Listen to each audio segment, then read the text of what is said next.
প্রিয় শিক্ষার্থী বন্ধুরা, আপনারা কেমন আছেন? আশা করি সবাই ভালো আছেন, সুস্থ আছেন। আজকে বার কাউন্সিল লিখিত পরীক্ষার রেজাল্ট দিল, আপনারা মোটামুটি সবাই জানেন। আমি রেজাল্টের বিষয়টা জানিয়ে দিয়েছি, রেজাল্টটাও দিয়ে দিয়েছি গ্রুপে। সবচাইতে আশ্চর্যের বিষয়, মাত্র 2539 জনকে পাশ করানো হয়েছে এবং 345 জনের রেজাল্ট পেন্ডিং আছে। পরীক্ষার্থী টোটাল ছিল এমসিকিউ এ 40,000 কাছাকাছি। রিটেনে পরীক্ষা দিয়েছে 13,000 সামথিং, সেখান থেকে এই মাত্র 2,500-এর মতো পাস। এটা দ্বারা কি বোঝানো হচ্ছে? যে ভালোভাবে পড়াশোনা না করলে বার কাউন্সিলে পরীক্ষা দিয়ে অ্যাডভোকেট হওয়াটা এখন শুধুমাত্র সোনার হরিণ হয়েই থেকে যাবে। তো আমাদের যেটা সিদ্ধান্ত, যে আমরা এমসিকিউ পাশাপাশি রিটেনও পড়বো।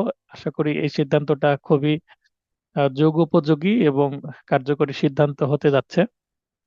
কারণ আমরা যদি রিটেনটা আগে থেকে না পড়ি, তো 1 মাসে রিটেন পড়ে কিন্তু আমরা আশানুরূপ পারফরমেন্স দেখাতে পারবো না।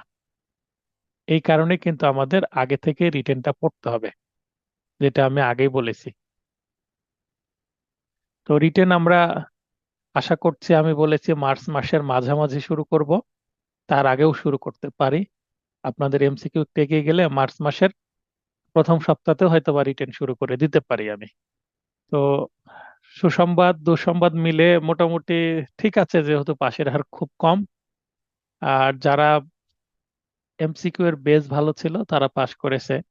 ইভেন যাদের লেখনীতে রিটেনের লিখা, হাতের লিখা কিছুটা ম্যাটার করে এবং আপনি কোন ল্যাঙ্গুয়েজে লিখছেন সেটা ম্যাটার করে। আমার যারা নির্দেশনা পালন করে লিখতে পেরেছে ভালোভাবে, তারা পাশ করেছে। যেমন কুষ্টিয়া থেকে আব্দুল্লাহ ভাইয়ের সাথে কথা হলো, উনি ফোন দিয়েছিলেন, পাশ করেছে। তারপর রাজশাহীর উজ্জ্বল ভাই পাশ করেছে, উনি ফোন দিয়েছিলেন। শাহিন ভাইয়ের সাথে কথা হলো, চট্টগ্রামের, উনি পাশ করেছেন। আরো কয়েকজন ফোন দিচ্ছে, কিন্তু আমি যেহেতু ক্লাসে প্রবেশ করে ফেলেছি, আমি জাস্ট কেটে দিচ্ছি এবং ওনাদের হোয়াটসঅ্যাপে আই এম বিজি নাও, মানে ক্লাসে বিজি আছি এটা বলছি এবং মেসেজ করতে বলছি। অনেকে মেসেজ করছে, আমি মেসেজ। আজকে আমরা পড়বো দ্বাদশ অধ্যায়, 12তম অধ্যায়, ধারা 230 থেকে 263 পর্যন্ত বিস্তৃত ধারাটি। মুদ্রা, স্ট্যাম্প সংক্রান্ত অপরাধ, offences relating two coin and government stamps. Coin বলতে মুদ্রা বোঝায়। কয়েন শুধুমাত্র যে মেটাল কয়েন সেটাই নয়, কয়েন বলতে কিন্তু প্রথমে যেটা কয়েন বলছে, এখানে কারেন্সি, অ্যাকচুয়ালি কারেন্সি বলতে কিন্তু কাগজের নোটও বোঝায় এবং এই যে কয়েন সেটাকে বোঝায়। এখানে কয়েন বলতে কি বোঝায়, মানে ধাতব মুদ্রার পাশাপাশি কাগজের নোট বোঝায় কিনা আমরা সেটা বোঝার চেষ্টা করি। তো কয়েন বলতে মুদ্রা, বাংলায় 230 ধারা। সঙ্গে বলা হচ্ছে coin is metal used for the time being as money. Time being বলতে প্রচলিত বা চলমান বা বলবৎ আছে এরকম, মানি হিসাবে, মানি বলতে অর্থ। And stamped and issued by the authority of some state or sovereign power in order to so used, মানে অর্থ হিসাবে ব্যবহারের জন্য। মুদ্রা হলো কোনো রাষ্ট্র বা সার্বভৌম শক্তি কর্তৃক সিলমোহরকৃত ও ইস্যুকৃত কোনো ধাতব মুদ্রা, যা অর্থ হিসাবে ব্যবহৃত হচ্ছে। তাহলে জাস্ট কয়েন হিসাবে প্রথমে আমরা ধাতব মুদ্রা হিসাবে বুঝবো, কারণ যখন এই কয়েনটা সংজ্ঞাটা আসছিল ওই সময় কিন্তু পেপার কারেন্সির কোনো ইউজ ছিল না। তাই কয়েন বলতে শুধুমাত্র মেটাল কারেন্সিকে বোঝানো হচ্ছে। তারপর একটি সংজ্ঞা আসছে বাংলাদেশি মুদ্রা, বাংলাদেশ কয়েন। বাংলা করলে হয়, বাংলাদেশি মুদ্রা হলো বাংলাদেশ সরকার কর্তৃক স্ট্যাম্পকৃত বা সিলমোহরকৃত। দেখবেন কয়েনে বাংলাদেশ সরকারের বা বাংলাদেশ ব্যাংকের সিল থাকবে, ওই স্বীকৃত। তো এখানে যখন বাংলাদেশ ব্যাংক গঠন করা হলো, তখন কিন্তু যে টাকা, এটা কিন্তু দুই প্রকারের। আমাদের বাংলাদেশের টাকা দুই প্রকারের, একটা সরকারি টাকা, একটা বেসরকারি টাকা। বেসরকারি বলতে বাংলাদেশ ব্যাংক যেটা ইস্যু করে সেটাও অ্যাকচুয়ালি মানে ব্যাংক নোট, বেসরকারি বলা যাবে না। একটা হচ্ছে সরকারি note, government note, government currency আর একটা হচ্ছে ব্যাংক কারেন্সি। তো আগে ছিল 1 টাকা, মানে 2 টাকা পর্যন্ত, 1 টাকা, 2 টাকা এবং নিচে 50 পয়সা, 25 পয়সা, তারপরে 10 পয়সা, 5 পয়সা এবং 1 পয়সা। এগুলো ছিল হচ্ছে সরকারি কারেন্সি, গভর্নমেন্ট কারেন্সি। আর 5 টাকা থেকে শুরু করে ওপরের গুলো ছিল হচ্ছে ব্যাংক কারেন্সি, যেটা বাংলাদেশ ব্যাংক ইস্যু করে। বর্তমানে 5 টাকার কয়েন এবং নোটকে সরকারি কারেন্সি হিসেবে ধরা হচ্ছে, এবং 10 টাকা থেকে উপরের গুলো ব্যাংক কারেন্সি। তো এইটা যাদের জানা আছে তো আছে, আমি একটু জাস্ট ব্রিফ দিয়ে দিলাম। তো এখানে বলছে সরকার কর্তৃক স্ট্যাম্পকৃত, স্ট্যাম্প বলতে সিলমোহর থাকবে, দেখবেন কয়েনে বা টাকাতে কিন্তু বাংলাদেশ ব্যাংকের বা বাংলাদেশ সরকারের কিন্তু কি থাকে, সিল থাকে, শাপলা চিহ্ন যেটা, সেটা। কোনো মুদ্রা বা কাগজের নোট এবং ধাতব মুদ্রা যা অর্থ হিসাবে ব্যবহৃত হচ্ছে, এছাড়াও যেগুলোর ব্যবহার বন্ধ হয়েছে। তার মানে বর্তমানে যে ধাতব মুদ্রাগুলো আছে, ধাতব মুদ্রা যেগুলো আমরা সচরাচর এখনো দেখতে পাই, 25 পয়সা, 50 পয়সা, 1 টাকা, 2 টাকা এবং 5 টাকা, এগুলো হচ্ছে মেটাল কয়েন বাংলাদেশের জন্য প্রচলিত আছে। তাছাড়া 1 পয়সা, 5 পয়সা, 10 পয়সা এগুলো কিন্তু এখনো কি করা হয়নি, ব্যান্ড করা হয়নি বা বাতিল করা হয়নি, সেগুলোও কিন্তু প্রচলিত আছে, কিন্তু এখন আর দেখা যায় না। প্রচলিত মানে সেগুলো চালু আছে, বাতিল করা হয়নি কিন্তু দেখা যায় না। এখন তো 1 টাকাও ভিক্ষুক নিতে চায় না, 1 টাকারও খুব একটা ভ্যালু নাই। 5 টাকার কয়েন থেকে মনে হয় শুরু, এরকম। তো কাগজের নোট, মেটাল কয়েন, এবং যেগুলো আগে বাতিল হয়ে গেছে অনেক আগে, পাকিস্তান আমলের যেগুলো, তারপরে ব্রিটিশ আমলের যেগুলো, সেগুলো তো এখন আর চলছে না। তো সেগুলোকেও কিন্তু বাংলাদেশ মুদ্রা হিসেবে ধরে নিতে হবে। তো কেউ পেন্ডিং আছে নাকি দেখি? না, সবাই ক্লাসের ভিতরে আছে, কেউ পেন্ডিং নাই। এখানে কিছু উদাহরণ আছে, এই উদাহরণগুলো আমি উপরে দেওয়া আছে। যে কড়িসমূহ মুদ্রা নয়, স্ট্যাম্পবিহীন তাম্রপিণ্ড, তাম্র বলতে তামা, তামার টুকরো অর্থ হিসেবে ব্যবহৃত হলেও তা মুদ্রা নয়। অনেক সময় আগে তামার টুকরাকে হয়তো বা মুদ্রা হিসেবে কোনো এলাকায় ব্যবহার হয়ে থাকে বা হয়েছিল, হয়তো বা এখনো হয় কোনো প্রত্যন্ত এলাকায়।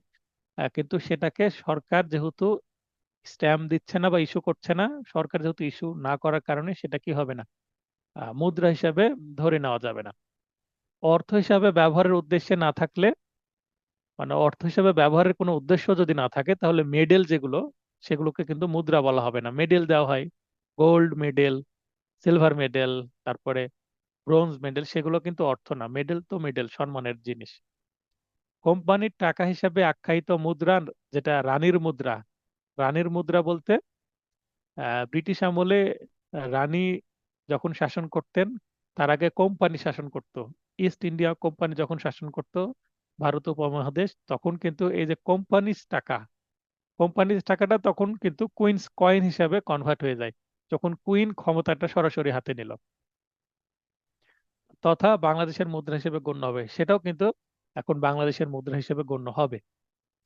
তারপরে হচ্ছে ফারাখাবাদ টাকা, যা ভারত সরকারের কর্তৃত্বাধীনে মুদ্রা হিসেবে ব্যবহৃত হতো, তাও বাংলাদেশের মুদ্রা হিসেবে গণ্য হবে, যদিও তা আর ব্যবহৃত হচ্ছে না। হ্যাঁ।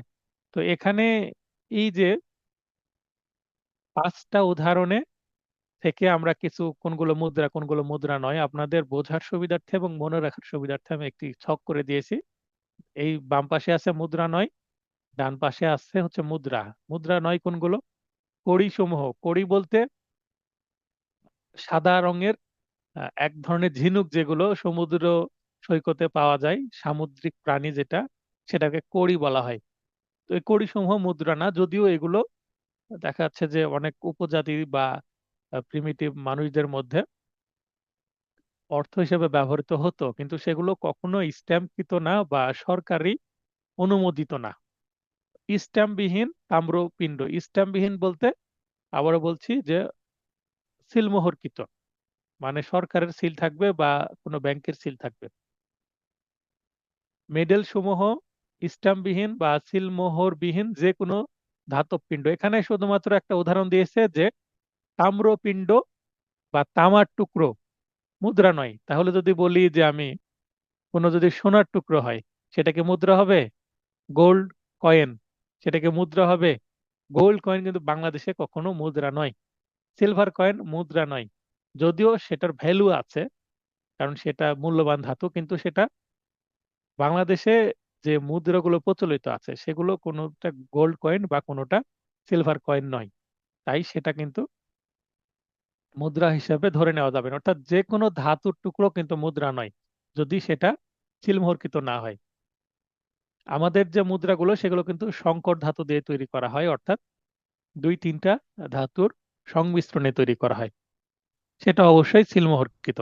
স্টাম্পকৃত, সিলমোহরকৃত ও ইস্যুকৃত কোনো মুদ্রা, যেমন কোনো কাগজের নোট এবং ধাতব মুদ্রা সমূহ, তারপরে কোম্পানির টাকা বা রানীর টাকা, এটা মুদ্রা, এবং ফারাখাবাদ যেটা ব্রিটিশ আমলে ইস্যু করা হয়েছিল ভারত সরকার কর্তৃক, যেগুলো চলেছিল, ফারাখাবাদও কিন্তু টাকা। 23 সালে একটা প্রশ্ন আসছিল এমসিকিউ, যে কোনটি মুদ্রা? ফারাখাবাদ মুদ্রা। এইটা আমার আগের নোটে ছিল না, আপনাদের জন্য জাস্ট সেটা এসেছে বলে মুদ্রা নিয়ে আমি ডিটেইলে একটা সেকশন রেখে দিয়েছি। 230 সেকশনটা আমি নিয়ে আসছি এটা। এবং এই সেকশনে যেহেতু চোখ পড়েছে প্রশ্নকর্তাদের, তো এই সেকশনের আশেপাশের সেকশনগুলো আমাদের জেনে নিতে হবে। তো দেখবেন আমার নোটের যে বর্তমান যে নোট, এই নোটটাকে অনেক গোছানো আগের নোটের থেকে, এবং অনেক ইনফরমেটিভ করে তুলেছি। এখানে দেখেন কত অধ্যায় শুরু হচ্ছে, আগের নোটে ছিল না, কিন্তু এই নোটে অধ্যায়টা কত কত ধারায় পর্যন্ত ব্যাপ্তি এই অধ্যায়ের, এবং এই অধ্যায়ের নাম বাংলা ইংলিশ দুইটাই দেওয়া আছে। যেটা প্রথমে বিন্যাস অংশে আছেই, সেটা আমি এটা রিপিট করছি। কেন রিপিট করছি? কারণ আপনার আবার চোখে পড়বে কোনটা শুরু হলো। সেটা যখন আপনি এটা বুঝতে পারলেন, তখন আপনার মাথার মধ্যে একটা রিলেট করতে পারবেন যে হ্যাঁ, আমি কি পড়তে চলেছি প্রতিবারই। তাই আমি এটা দিয়ে দেওয়ার চেষ্টা করেছি অনেকটা বইয়ের মতো করে। এবার দেখবেন যে প্রতিটা সেকশনের শুরুতে সংজ্ঞা থাকছে, সংজ্ঞা সংক্রান্ত সেকশনগুলো প্রথমে থাকছে। তারপর সংজ্ঞা হয়ে গেল, যেমন 230 ধারায় দুইটা সংজ্ঞা আছে, একটা শুধু কয়েন আর একটা হচ্ছে বাংলাদেশ কয়েন, দুইটা। তারপরে কি হচ্ছে, পেনাল কোডের কাজ কি? সংজ্ঞা দেওয়া। সংজ্ঞা হয়ে গেলে এবার এই রিলেটেড কোনো যদি অফেন্স বা অপরাধ হয়, সাজা কি হবে সেটাও বলে দেওয়া। তো দেখেন যে এরপরে আমরা যে সেকশনগুলো দেখবো, যেমন 230 সাজা, মুদ্রা জালকরণের শাস্তি 7 বছর। এটা যেহেতু টাকা রিলেটেড, দেখবেন যে কখন অর্থদণ্ডটা মাস্ট হবে। এখানে প্লাস অর্থদণ্ড, মানে অর্থদণ্ড মাস্ট। অর্থ নিয়ে যেহেতু অপরাধ হচ্ছে, তাই অর্থদণ্ডটা কি করা হয়েছে এখানে, অথবা করা হয়নি, এখানে মাস্ট মানে অবশ্যই অর্থদণ্ড দিবে।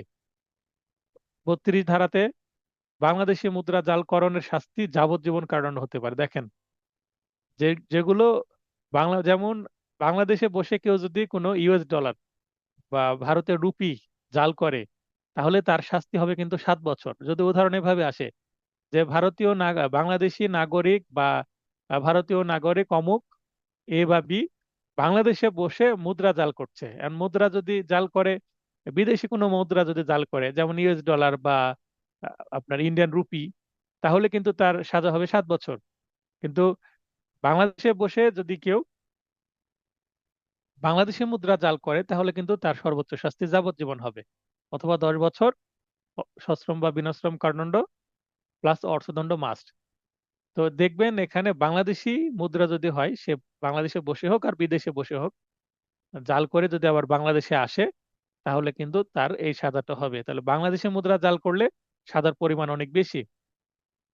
এবার জ্ঞাত সারে মানে জেনে বুঝে, যে হ্যাঁ জানে এই মুদ্রাটা কি, জ্ঞাত সারে জাল মুদ্রা দখলে রাখার শাস্তি। কেউ যদি জেনে শুনে কোনো জাল মুদ্রা, জাল নোট কাছে রাখে, তাহলে তার 3 বছর সাজা হবে, সে ব্যবহার করুক আর না করুক।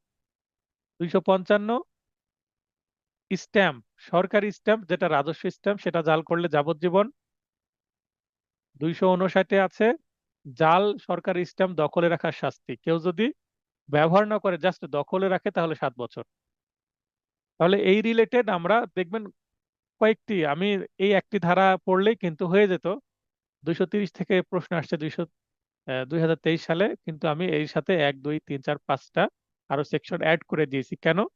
আমি যেহেতু জাল মুদ্রা সংক্রান্ত বিষয় পড়লামই, এর সাথে কিছু রিলেটেড শাস্তির ধারা পড়ে রাখি। বলা যায় না কখন চলে আসতে পারে। এতটুকু পড়তে আপনাদের কতটুকু বেশি সময় লাগবে বলেন? যদি মনে হচ্ছে 5টা সেকশন বেশি পড়বো, কিন্তু দেখেন এক পলকে দেখা যাবে। এবং একটু লজিক দিয়ে যদি মনে রাখার চেষ্টা করেন, তাহলে কিন্তু মনে রাখা খুব কঠিন না। এরপরে পর অধ্যায় ত্রয়োদশ বা 13 অধ্যায়, ধারা 264 থেকে 267 পর্যন্ত আছে ওজন মাপকাঠি সংক্রান্ত অপরাধ। Offences relating to weights and measures. Weight বলতে যেগুলো আমরা বাটখারা বলি, 1 কেজি, 5 কেজি বা হাফ কেজি। হাফ কেজি বলতে 500 গ্রাম, 200 গ্রাম, 50 গ্রাম, এই ধরনের বাটখারা থাকে। তো এগুলোকেই বলা হচ্ছে ওয়েট। আর মেজার বলতে যেটা আমরা বলি নিক্তি বা দাড়ি পাল্লা, ব্যালেন্স, সেটাকে মাপকাঠি বলা হচ্ছে। 264-তে আছে ওজনের জন্য মিথ্যা যন্ত্র বা যন্ত্র প্রতারণামূলকভাবে ব্যবহারের শাস্তি। এখানে এই কোনটা ওয়েট, কোনটা মেজারমেন্ট, এটার সংজ্ঞা দেওয়া হয়নি। এই অধ্যায়ে কোনো সংজ্ঞা সংক্রান্ত কোনো সেকশন নাই, জাস্ট 4টা সেকশন আপনাদের সাজার সেকশন, মানে সাজার ধারা মনে রাখতে হবে। কোনো, যেহেতু কনসেপ্ট বোঝানোর কিছু নাই, আমরা সবাই জানি কোনটা ওয়েট এবং কোনটা মেজারমেন্ট। যদি বুঝতে না পারেন কি এটা আমাকে বলবেন, আলাদাভাবে বলে দেবো। তারপরে একটু ব্রিফ দিলাম। তার মানে এখানে কোনো, যেহেতু সংজ্ঞা নাই, কোনো কনসেপ্ট বোঝাতে হচ্ছে না, তাই এটা কিন্তু খুব অল্পতেই পড়া হয়ে যাচ্ছে। এটা 1 বছর হবে শাস্তি। দেখেন এখানে সবগুলো 1 বছর। তার মানে এটা মনে রাখা খুবই চমৎকার, সহজ, যে এই যে ওজন সংক্রান্ত কোনো কিছু চলে আসলেই আপনি 1 বছর। কিন্তু সেকশন মনে রাখতে হবে কোন সেকশনে কি আছে। যদি সেকশন জানতে চাই তখন আবার বিপদ। এটা সবচেয়ে বড় বিপদ, মানে সেকশন মনে রাখাটা। তাই একটু বারবার পড়তে হবে, বোঝার চেষ্টা করতে হবে। 64-তে ওজনের জন্য মিথ্যা যন্ত্র প্রতারণামূলকভাবে ব্যবহার। 65-তে মিথ্যা ওজন ও মাপ প্রতারণামূলকভাবে ব্যবহার। 266-তে জ্ঞাতসারে মিথ্যা যন্ত্র বা মাপ অর্থাৎ বাটখারা দখলে রাখার শাস্তি। অর্থাৎ কাউকে আহ, দেখাচ্ছে যে 1 কেজি দিতে গিয়ে 50 গ্রাম কম দিচ্ছে, এটা যদি করতে যাই সেটা তো শাস্তি হবেই, যেটা 265-তে আছে। এবং কাছে রাখলেও শাস্তি হবে 266-তে। 67-তে জ্ঞাতসারে মিথ্যা যন্ত্র বা মাপ তৈরি বা বিক্রয় করার শাস্তি। তাহলে মিথ্যা যন্ত্র বলতে যে দাড়িপাল্লা গুলো আছে, যে দাড়িপাল্লা আমরা বলি যে এইভাবে যদি আমি উপরে চেড়ে ধরি দাড়িপাল্লা, তো একদিকে এটা যদি দাড়িপাল্লা হয়, মানে এভাবে মাঝখানে ধরা হয়, দুই পাশে পাল্লা থাকে। তো এটা যদি এরকম একদিকে কাত থাকে, তার মানে একদিকে ভারী আছে এবং একদিকে পাতলা আছে, তার মানে এখানে চুরি করার সুযোগ আছে। আর যদি এটা কি থাকে, সোজা থাকে, তাহলে বুঝতে হবে ডান এবং বাম দুই পাশে কি আছে, সমান আছে। তার মানে এটা সঠিক মাপ দিচ্ছে, মিথ্যা যন্ত্র না। মিথ্যা যন্ত্র বলতে যদি কম বেশি থাকে তাহলে। এখন তো আবার ডিজিটাল হয়ে গেছে, ডিজিটালেও কিন্তু কম বেশি করা যায়। কিছুক্ষণ পর পরে দেখবেন ওরা কি করে দেয়, জিরো করে দেয়। তো ডিজিটাল হলেও কিন্তু অপরাধ হবে, অ্যানালগ হলেও অপরাধ হবে। যে কোনো ওয়েট মাপার যন্ত্র হলেই, মাপকাঠি হলে অপরাধ হবে। 4টা মাত্র সেকশন পড়তে হবে, সবগুলোরই সাজা 1 বছর। চতুর্দশ অধ্যায়, ধারা 268 থেকে 294 বি পর্যন্ত। এটা কিন্তু আমার আগের যে পার্ট 5-এরই অংশ, যেটা আমি পরে অ্যাড করেছি, মনে করেছি এগুলো দেওয়া উচিত, আমার আগের নোটে ছিল না। কারণ আপনাদের সিরিয়াস হতে হবে। এখান থেকে এমসিকিউ কমন না পেলেও রিটেনে চলে আসতে পারে, কারণ প্রশ্ন কিভাবে করছে বুঝতে পারছেন। আর পাশের হার খুবই সামান্য, নগণ্য। জনসংখ্যা নিরাপত্তা সংক্রান্ত অপরাধ। 268-তে বলছে গণ উপদ্রব বা উৎপাত, পাবলিক নুইসেন্স। শুধুমাত্র একজনকে নুইসেন্স করলে হবে না, জনগণ মানে অনেককে নুইসেন্স করতে হবে, উৎপাত বা উপদ্রব করতে হবে, জ্বালাতন করতে হবে, বিরক্ত করতে হবে। তো এখানে সংজ্ঞা আছে। সংজ্ঞার ধারাটা যেহেতু আছে, তাই ডিটেল আলোচনা করেছি। সংজ্ঞার ধারা ডিটেল থাকার কারণে আপনাদের রিটেনের জন্য কিন্তু আপনারা এগিয়ে থাকছেন। বলা হচ্ছে কোনো কার্য বা কার্যবিরতির মাধ্যমে, তাহলে কাজ করলো, অর্থাৎ অ্যাক্ট অর ওমিশন, জনসাধারণ বা প্রতিবেশীগণের সম্পত্তির ক্ষতি, ব্যবহারে অসুবিধা বা বিপদের আশঙ্কা সৃষ্টি বা বিরক্তি উৎপাদন ইত্যাদির মাধ্যমে সাধারণ সমস্যা সৃষ্টি করলে তা গণ উপদ্রব হবে। সাধারণ সমস্যা যেহেতু সৃষ্টি করছে তাই সেটা উৎপাতের মধ্যে পড়বে। আর যদি বড় সমস্যা করে তাহলে তো এমনি অপরাধ হয়ে যাবে, সেটা অন্য সেকশনে চলে যাবে। জনসাধারণের স্বার্থে কিছু সুবিধা সৃষ্টির অজুহাতে কোনো গণউপদ্রব করলেও তা ক্ষমার যোগ্য নয়। এখন কেউ যদি বলে এটা তো মানুষের উপকারের জন্য আমি করতে যাচ্ছিলাম, আহ তো মানুষ এটাকে উপকার না ভেবে অপকার ভাবছে, তো এরকম অজুহাত করলে যে সেটা নুইসেন্স হবে না এমন কোনো ভাবার সুযোগ নাই। তার মানে জনস্বার্থে যদি করেন সেটা প্রকৃতভাবে জনস্বার্থেই হতে হবে। জনগণের ভালো করতে যে তাদেরকে উৎপাত করলে হবে না। লাইসেন্স নিয়ে ব্যবসা পরিচালনা করলে তা যদি জনগণের কোনো সমস্যা সৃষ্টি না করে তবে তা গণউপদ্রবের আওতায় পড়বে না, যেমন পতিতালয় পরিচালনা, মদের বার পরিচালনা ইত্যাদি। পতিতালয় যেখানে যৌন ব্যবসা হয় সেটা যদি কেউ পরিচালনা করে এবং সেটা যদি এমন জায়গায় হয় যেটা কোনো জনসাধারণ, যেখানে আবাসিক এলাকায় এই এলাকার বাইরে হয় এবং সেখানে ওই এলাকার আবাসিক এলাকার কোনো মানুষের আশেপাশে কোনো প্রভাব সৃষ্টি না হয়, বা যে দিক নির্দেশনা দিবে লাইসেন্স নেওয়ার সময় সেই লাইসেন্সে উল্লেখিত দিক নির্দেশনা যদি নিয়ম কানুন যদি মেনে চলে, সেটা পতিতালয় হোক বা মদের বার হোক, মানে সীমিত পরিসরে মদ বিক্রয়ের জন্য এবং সেবনের জন্য কিন্তু পারমিশনও অনেকের থাকে, লাইসেন্স থাকে। তো সেটা পরিচালনা করা কিন্তু এই ধারা অনুসারে নুইসেন্স হবে না। কিন্তু লাইসেন্স নিয়ে ব্যবসা পরিচালনা করতে গিয়ে তা যদি জনগণের কোনো সমস্যা সৃষ্টি করে তবে তা গণউপদ্রব এর আওতায় পড়বে। দেখবেন যে আবাসিক যে হোটেলগুলো আছে সেগুলোতে কিন্তু প্রায় পুলিশ রেড দেয় এবং সেখান থেকে ছেলে মেয়েদের উদ্ধার করে নিয়ে আসে, তাদেরকে জব্দ করে, তাদেরকে গ্রেপ্তার করে। তো এটা কেন করে? কারণ আবাসিক এলাকা একটা জনবহুল এলাকাতে এবং হয়তোবা বিজনেস পারপসে কোনো বাণিজ্যিক এলাকাতে যেটা প্রতিষ্ঠিত, এবং সেখানে যে আবাসিক হোটেল সেখানে মানুষ থাকার জন্য আসে এবং সেখানে যদি এই কাজগুলো করা হয় অনৈতিক কাজগুলো, তাহলে সেটা কিন্তু লাইসেন্স তারা নেয়নি, লাইসেন্স ছাড়াই কিন্তু এগুলো করে। এবং লাইসেন্স কিন্তু এই ধরনের বাণিজ্যিক বা আবাসিক এলাকায় দিবে না একটা নির্দিষ্ট এলাকা ছাড়া। এই কারণেই সেটা লাইসেন্সই যেহেতু নেই এবং লাইসেন্স নিলেও তারা যেহেতু জনগণ যেখানে বসবাস করে সেখানে এগুলো পরিচালনা করতে পারবে না, আলাদা এলাকাতেই করতে হবে। তো এখান থেকে কিন্তু রিটেন আসতে পারে। এই দুইটা যে পয়েন্ট, পতিতালয় এবং মদের বার, এটা কিন্তু আইনের মধ্যে নাই, বিআর অ্যাক্টে নেই। এটা কিন্তু কেস ল থেকে আমি দিয়েছি, কেস লয়ে কিন্তু এই তথ্যগুলো আছে। এটা দিলে, এটা দেওয়ার কারণ হচ্ছে উদাহরণ দিলে এইভাবে উদাহরণ আসতে পারে, তখন যেন আপনারা বিভ্রান্তি না হন। তো আমি আগে থেকে আপনাদেরকে সতর্ক করার জন্য আমি তথ্যটা দিয়ে দিয়েছি, এই ধারা রিলেটেড একটা তথ্য। 272, বিক্রয়ের উদ্দেশ্যে খাদ্য বা পানীয়তে ভেজাল মেশানো। ভেজাল মেশানোকে কিন্তু ইংরেজিতে কি বলা হয়? অ্যাডাল্টারেশন। বিক্রয়ের উদ্দেশ্যে খাদ্য বা পানিতে ভেজাল মেশানো, যে কোনো খাদ্য বা পানীয়তে আমরা জানি খাঁটি খাবার না, ভেজাল, ভেজালে একেবারে ভরপুর হয়ে গেছে, সয়লাব হয়ে গেছে। তো এটাকে ইংলিশে বলা হচ্ছে অ্যাডাল্টারেশন। আমার কেন জানি মনে হচ্ছে এখান থেকে যদি প্রশ্ন হয়, এই ভেজাল মেশানো এই শব্দটা ইউজ করবেন, অ্যাডাল্টারেশন ইউজ করতে পারে। ইংলিশ টার্মটা আপনারা মনে রাখবেন, অ্যাডাল্টারেশন মানে ভেজাল মেশানো। এটার শাস্তি হচ্ছে 6 মাস এবং অর্থদণ্ড আছে 1,000 টাকা, ফিক্সড করা আছে।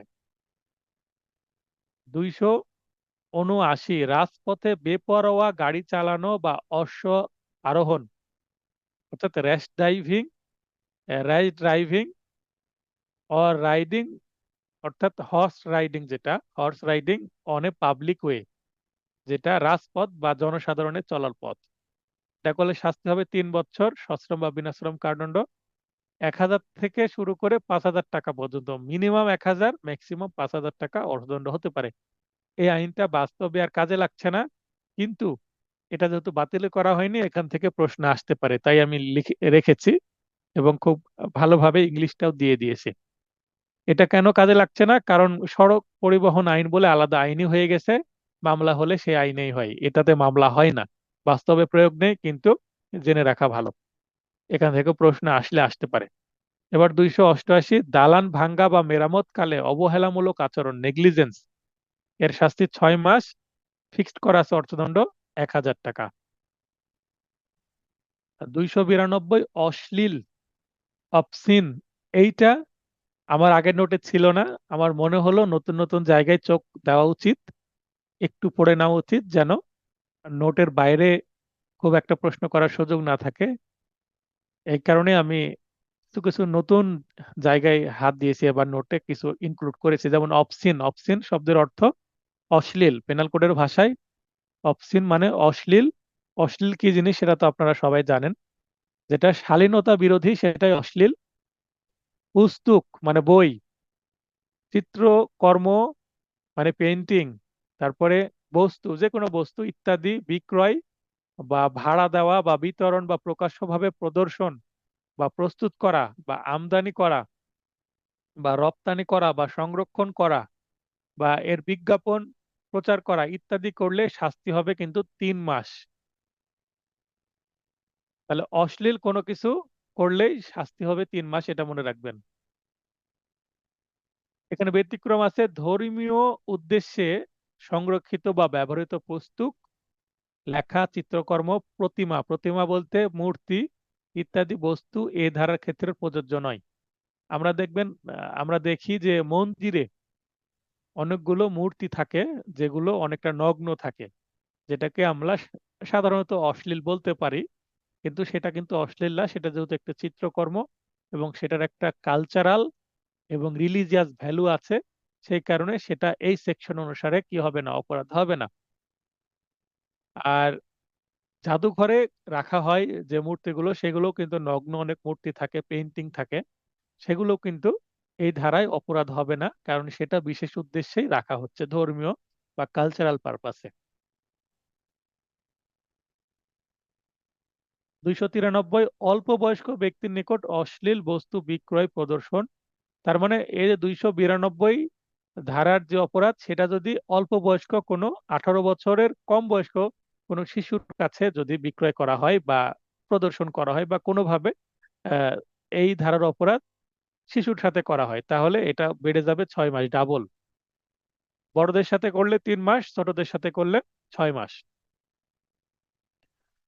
294, প্রকাশ্যে অশ্লীল বা অবসিন কার্য ও গান করলে ইত্যাদি, তাহলে প্রকাশ্যে কেউ যদি অশ্লীল গান বা কোনো কাজ করে তাহলে সেটা 3 মাস সাজা হবে। 294 এ, সরকারের অনুমোদন ছাড়া লটারি অফিস পরিচালনা শাস্তি। দেখবেন যে আগে নিয়মিত জাতীয় লটারি বের হতো, 10 টাকায় 40 কোটি টাকা, 40 লক্ষ টাকা, 25 লক্ষ টাকা এরকম হয়। তো এটা আমরা কিন্তু অনেক সময় মেলাতে আশেপাশে আমাদের এলাকাতেও দেখি যে লটারিটা হয়, যেটা কিন্তু সরকারের অনুমোদন ছাড়া হয়। তো এই লটারি কিন্তু আসলে অবৈধ। সরকার অনুমোদিত ছাড়া যদি লটারি বিক্রয় করে সেটা অবৈধ হবে, যার আপনার সাজা হবে 6 মাস। কোনো বিশেষ ক্রমিক সংখ্যার বা লটের টিকিট সৌভাগ্যময় ব্যক্ত করলে, কেউ যদি বলে লটারি বিক্রয়ের জন্য যে ভাই এই বান্ডিল থেকে বা এই লট থেকে টিকিট নেন বা এই ডিজিটের টিকিটটা নেন, এটা নিলে আপনার ভাগ্য, সৌভাগ্যের প্রতীক, এটা এটা নিলে আপনার কি বলে লেগে যাবে, ভাগ্য পরীক্ষাটা করে ফেলেন, এটার মাধ্যমে ভাগ্য পরীক্ষা করলে আপনার কি হবে, ভাগ্যে লেগে যাবে টাকা, এই ধরনের যদি প্রমোট করে লটারিকে, তাহলে তার শুধুমাত্র অর্থদণ্ড হবে, যেটা অনূর্ধ্ব 1,000 টাকা, ম্যাক্সিমাম 1,000 টাকা হবে কেউ যদি লটারি বিক্রি করার সময়টা করে। আর উপরেরটা হচ্ছে 6 মাস কেউ যদি লটারি পরিচালনা করে, মানে যারা লটারি ছেড়েছে, হত্যাকর্তারা, তাদের হবে 6 মাস। আর যারা বিক্রয় করছে তার প্রতিনিধি, তার হবে এ, বিক্রি করার সময় এই ধরনের চটকদার কথা বলে, এটা নেন ভাই, এই জায়গা থেকে নেন, কাজে লাগবে, বা পুরস্কার পাবেন, অবশ্যই পাবেন, এরকম বলে। এটা বললে 1,000 টাকা জরিমানা হবে তার, জরিমানা বা অর্থদণ্ড। তো এই ছিল আমার মানে পার্ট 5-এরই অংশ, যেটা গত ক্লাসে কমপ্লিট করার কথা ছিল, তো সময় স্বল্পতার কারণে করিনি। আজকে শুরু হচ্ছে পার্ট 6। এখানে পার্ট 5 থেকে গুরুত্বপূর্ণ কিছু এমসিকিউ প্রশ্ন আছে, সেটা দেখে নেবেন। এবার আমি চলে যাব এই পার্ট 5-এর যে গুরুত্বপূর্ণ এমসিকিউ আছে সেখানে যদি কারো কোনো প্রবলেম থাকে আমাকে আলাদাভাবে নক দিবেন, আমি বুঝিয়ে দিব। এবং এমসিকিউ গুলো আমি আলোচনাও করব। যেমন আমি যে পরীক্ষা নিব আগামী কালকে, পরীক্ষা মেবি নিব না, কারণ আজকে অনেক সেকশন আলোচনা করছি। গুরুত্বপূর্ণ সেকশন যেমন আজকে হবে ষোড়শ অধ্যায়ের সেকশন গুলো আলোচনা হবে, পার্ট 6, যেটা 299 থেকে 318। এই সেকশন গুলো খুবই গুরুত্বপূর্ণ। মার্ডার, তারপরে কালপেবল হোমিসাইড, এগুলো বোঝাবো। তো এইটা পরে আপনাদের কাল সারাদিন ভিডিও দেখবেন, ভিডিও দেখার পরে আবার রাত্রে পরীক্ষা দিতে হয়তো বা টাফ হতে পারে। তাই আমি ধারণা করছি যে কালকে পরীক্ষা না নিয়ে হয়তো বা শনিবারে ক্লাস হবে হচ্ছে 10টায়, আর পরীক্ষা নিলাম 9:30টায়, এরকম করতে পারি। আর বলে রাখা ভালো যে আগামী সপ্তাহ থেকে শনিবার, সোমবার, বুধবার এই ক্লাসগুলো কিন্তু খুবই সংক্ষিপ্ত হবে, খুব বেশি চাপ হবে না, কারণ আমি সেকশনগুলো কম রেখেছি। আর আশা করি 40-40-80 মিনিটের মধ্যে আমি ক্লাস ক্লোজ করে দিতে পারবো। কারণ অনেকে বলছে স্যার চাপ হয়ে যাচ্ছে, অনেক সময় আছে, একটু ধীরে ধীরে যাওয়াই ভালো। এবং রমজান মাসেও আমি অল্প করেই করাবো, মানে 40-40-80 মিনিটের মধ্যে ক্লাস কমপ্লিট করে দেওয়ার চেষ্টা করব। অতএব এই যে এত রাত জেগে আপনাদের কষ্ট হচ্ছে, এটা হবে না। 11টার আগে আমি ক্লাস শেষ করে দেওয়ার মানে চিন্তা ভাবনা আমার আছে রমজান মাসে। তো পার্ট 6, এখানে ষোড়শ অধ্যায়, ধারা 299 থেকে 377 পর্যন্ত আছে, মানব দেহ সংক্রান্ত অপরাধ, offence affecting the human body. তো আমরা পার্ট 6 পড়বো শুধুমাত্র 318 পর্যন্ত, তারপরে ষোড়শ অধ্যায়ের অন্যান্য যে সেকশন গুলো সেগুলো পরের পার্ট 7-8-এ পড়বো। আপনারা দেখেছেন, আপনাদের পিডিএফ দেওয়া আছে।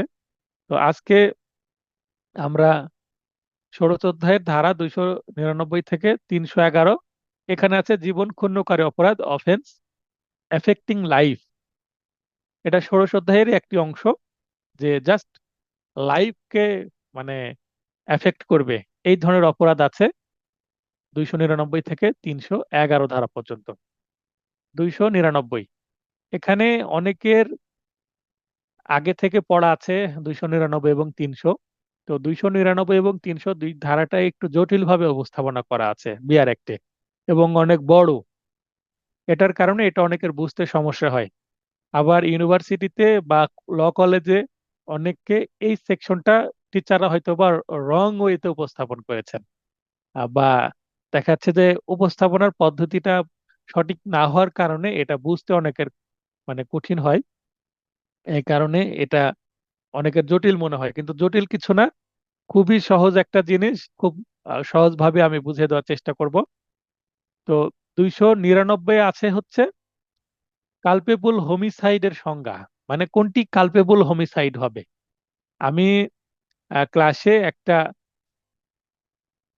কালপেবল পড়ছিলাম 299। তো বলছিলাম যে উপস্থাপনাটা সঠিক না হওয়ার কারণে হয়তো অনেকেই মনে করে যে 299, 300 কালপেবল হোমিসাইড, মার্ডার এগুলো হচ্ছে কঠিন। তো আমাদের প্রথমে কল্পনা করতে হবে যে কালপেবল হোমিসাইড হোক, মার্ডার হোক, এখানে প্রধান একটা উপাদান হচ্ছে একজন মানুষ বা একাধিক মানুষ মারা যাবে, হিউম্যান ডেথ, ডেথ থাকতে হবে এখানে। তো একটা মানুষ কতভাবে মারা যেতে পারে? স্বাভাবিকভাবে মারা যেতে পারে, অস্বাভাবিকভাবে মারা যেতে পারে, রোগে মারা যেতে পারে, তারপরে অ্যাক্সিডেন্টালি মারা যেতে পারে, তাকে ফাঁসি দিয়ে মানে মেরে ফেলা হতে পারে, যেটাকে হচ্ছে জাস্টিফিবল দেখাচ্ছে যে কিলিং বা হোমিসাইড। তো এখানে একটা বৈধ, একটা অবৈধ, বা একটা অপরাধমূলক এবং একটা অপরাধমূলক নয়। কোনো আসামির যখন মৃত্যুদণ্ড দেওয়া হয় তখন তাকে যখন ফাঁসি দেওয়া হয়, সেটা সেই যে বিচারক ফাঁসি দিল, আহ, ফাঁসির রায় দিল বা মৃত্যুদণ্ড দিল, তাকে তো আর অপরাধী বলা যায় না। কারণ এখানে জেনারেল এক্সেপশনস আছে সেখানে, যে কোনো বিচারক তার বিচার কার্যের মাধ্যমে যদি কোনো রায় প্রদান করে, তাহলে সেটা কি হবে না, অপরাধ হবে না। এবং বিচারকের কথা অনুসারে যদি কোনো জল্লাদ কারো মৃত্যুদণ্ড কার্যকর করে, বা জেলার বা কোনো নির্বাহী ম্যাজিস্ট্রেট কোনো কাজ করে, তাহলে সেটা কি হবে না, অপরাধ হবে না। তো আবার অনেক সময় অ্যাক্সিডেন্টালি হয়ে যেতে পারে, ভুলক্রমে হয়ে যেতে পারে, অথবা খেলার ছলে হয়ে যেতে পারে মৃত্যু। তো এই সবকিছু বিবেচনায় তো যেইটা অপরাধ হবে এটাকে একটা ক্যাটাগরি করা হচ্ছে, যেটা অপরাধ হবে না সেইটা তো আমরা কোথায় পড়েছি, জেনারেল এক্সেপশন যেটা, মানে ব্যতিক্রম যেটা, সাধারণ ব্যতিক্রমের মধ্যে আমরা পড়েছি যে এই ক্ষেত্রে কি হয়ে যাবে, মৃত্যুদণ্ড মানে মৃত্যু হয়ে গেলেও কি হবে না, অপরাধ হবে না। আমরা 100 ধারায় পড়েছি কি, 6টি ক্ষেত্রে নিজের এবং অন্যের শরীর রক্ষার্থে, আত্মরক্ষার্থে অন্যকে মেরে ফেলা যাবে, অন্য ব্যক্তিকে হত্যা করা যাবে সেলফ ডিফেন্সের জন্য। আমরা 103 ধারায় কি পড়েছি, যে সম্পত্তি রক্ষার্থে 4টি ক্ষেত্রে অন্য ব্যক্তিকে কি করে যাওয়া, মেরে ফেলা যাবে। অর্থাৎ এই যে 10টি ক্ষেত্র, এই 10টি ক্ষেত্রে হত্যা করলে সেটা কি হবে না, অপরাধী হবে না। তাহলে যেগুলো অপরাধ হবে, যে হত্যাগুলো অপরাধ হবে, সেগুলো নিয়ে আলোচনা করছে 299 ধারায়। 299 ধারায় ওভারঅল হত্যা কি জিনিস সেটা বোঝানোর চেষ্টা করা হয়েছে, এবং যেটা নিন্দনীয়। হোমিসাইড মানে মানুষকে মেরে ফেলা, হোমি মানে হিউম্যান, সাইড মানে হত্যা, আর কালপেবল মানে অপরাধমূলক, নিন্দনীয় বা দণ্ডনীয়। তাহলে অপরাধমূলক, নিন্দনীয় বা দণ্ডনীয়, এগুলা তিনটা বাংলা দিয়েছি, আর একটা ইংলিশ হচ্ছে কালপেবল। আর নরহত্যার ইংরেজি হচ্ছে হোমিসাইড। এটা সংজ্ঞা ইংলিশটা একটু পড়ি। Whoever causes death by doing an act with the intention of causing death. দেখেন আন্ডারলাইন করেছি, the intention of causing death, মানে মেরে ফেলা বা হত্যা করার উদ্দেশ্যেই কিন্তু কোনো কাজ করবে। Or with the intention of causing such bodily injury, অথবা এমন শারীরিক আঘাত প্রদান করবে, as is likely to cause death, মানে এমন শারীরিক আঘাত দিবে ইচ্ছাকৃতভাবে, ইন্টেনশনালি, অভিপ্রায় সহ, যেন এই আঘাতে মানুষ মরে যায়। এখন আমি যদি বলি যে আমার তো মারার ইচ্ছা ছিল না, কিন্তু আঘাতে এত গুরুতর করলাম যে আঘাতে মানুষ মরে যেতে পারে, তখন এটার বলার সুযোগ নেই যে আমি মেরে ফেলার উদ্দেশ্যে মারিনি। উইথ দ্য নলেজ, এবং এই জ্ঞান নিয়ে যে, that he is likely by such act to cause death, এবং এই আমি যে কাজটি করছি এই কাজের মাধ্যমে মানুষ মারা যেতে পারে, এটা আমার জানা আছে, এটা জেনেও যদি আমি জেনে শুনে বুঝে সে আঘাত করি বা কাজটি করি বা কোনো অমিশন ঘটাই, তাহলে সেটা commits the offence of culpable homicide. তাহলে এই কাজটি করলে কি হবে, কালপেবল হোমিসাইড হবে। তাহলে আমরা 3টা পয়েন্ট পাচ্ছি, 3 জায়গায় আন্ডারলাইন করা আছে, যে কোনো ব্যক্তি অপর ব্যক্তিকে মৃত্যু ঘটনার অভিপ্রায় নিয়ে, ইচ্ছা নিয়ে, কিংবা মৃত্যু ঘটতে পারে এমন আঘাতের অভিপ্রায় নিয়ে, কিংবা মৃত্যু ঘটতে পারে এমন বিষয় জেনে কোনো কার্যের মাধ্যমে মৃত্যু ঘটায়, তবে তা অপরাধমূলক নরহত্যা হিসেবে গণ্য হবে। তাহলে আমরা এখন মাথায় নিব না মার্ডার কি, আমরা জাস্ট এখন জানার চেষ্টা করছি অপরাধমূলক নরহত্যা কি। আসলে অপরাধমূলক নরহত্যারই একটা ছোট অংশ হচ্ছে মার্ডার। অপরাধমূলক নরহত্যা কখনো অপরাধমূলক নরহত্যাই থেকে যায়, আবার কখনো আংশিক মার্ডারও হয়ে, মানে কোনো ঘটনা মার্ডারে পরিণত হতে পারে। আমরা বলতে পারি যে সকল অপরাধমূলক নরহত্যা মার্ডার নয়, কিন্তু সকল মার্ডার অপরাধমূলক নরহত্যা হিসাবে প্রথমে ট্রিট হতে হবে। তার মানে নরহত্যা না করলে তো আর মার্ডার হতে, মার্ডার হয় না। তার মানে মার্ডারের প্রাথমিক ধাপ হচ্ছে সেটাকে আমরা আগে দেখবো এটা একটা হত্যা কিনা।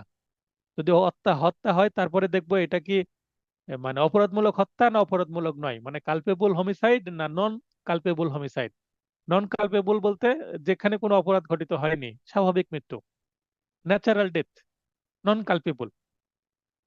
তাহলে আগে দেখবো হত্যা হয়েছে কিনা, এক, যদি হত্যা হয়ে থাকে এটা শাস্তিযোগ্য বা কালপেবল হোমিসাইড, না সেটা হত্যা, না সেটা স্বাভাবিক মৃত্যু।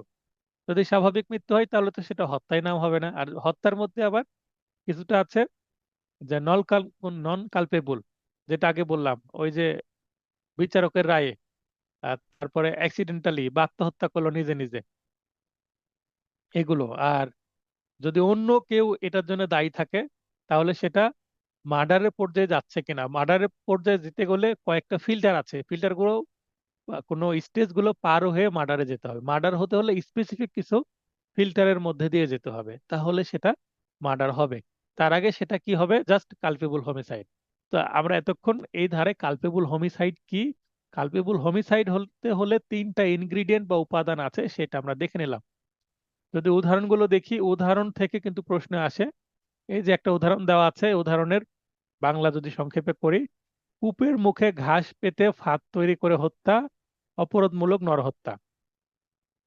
একজন আরেকজনের চলার পথে একটা কূপ আছে, তার উপরে ঘাস দিয়ে দিয়েছে, যেন ওই রাস্তা দিয়ে চলার সময় গর্তের মধ্যে পড়ে গিয়ে, ফাঁদে পড়ে গিয়ে আরেকজন মরে যায়। তাহলে জেনে শুনেই তো করছে, ইন্টেনশনালি। তাহলে সেটা অপরাধমূলক নরহত্যা হবে। সেটা মার্ডার হবে কিনা সেটা আমরা এই মুহূর্তে বলতে পারছি না। জাস্ট এটা কালপেবল হোমিসাইড হবে, এতটুকুই আমরা মাথায় নিচ্ছি।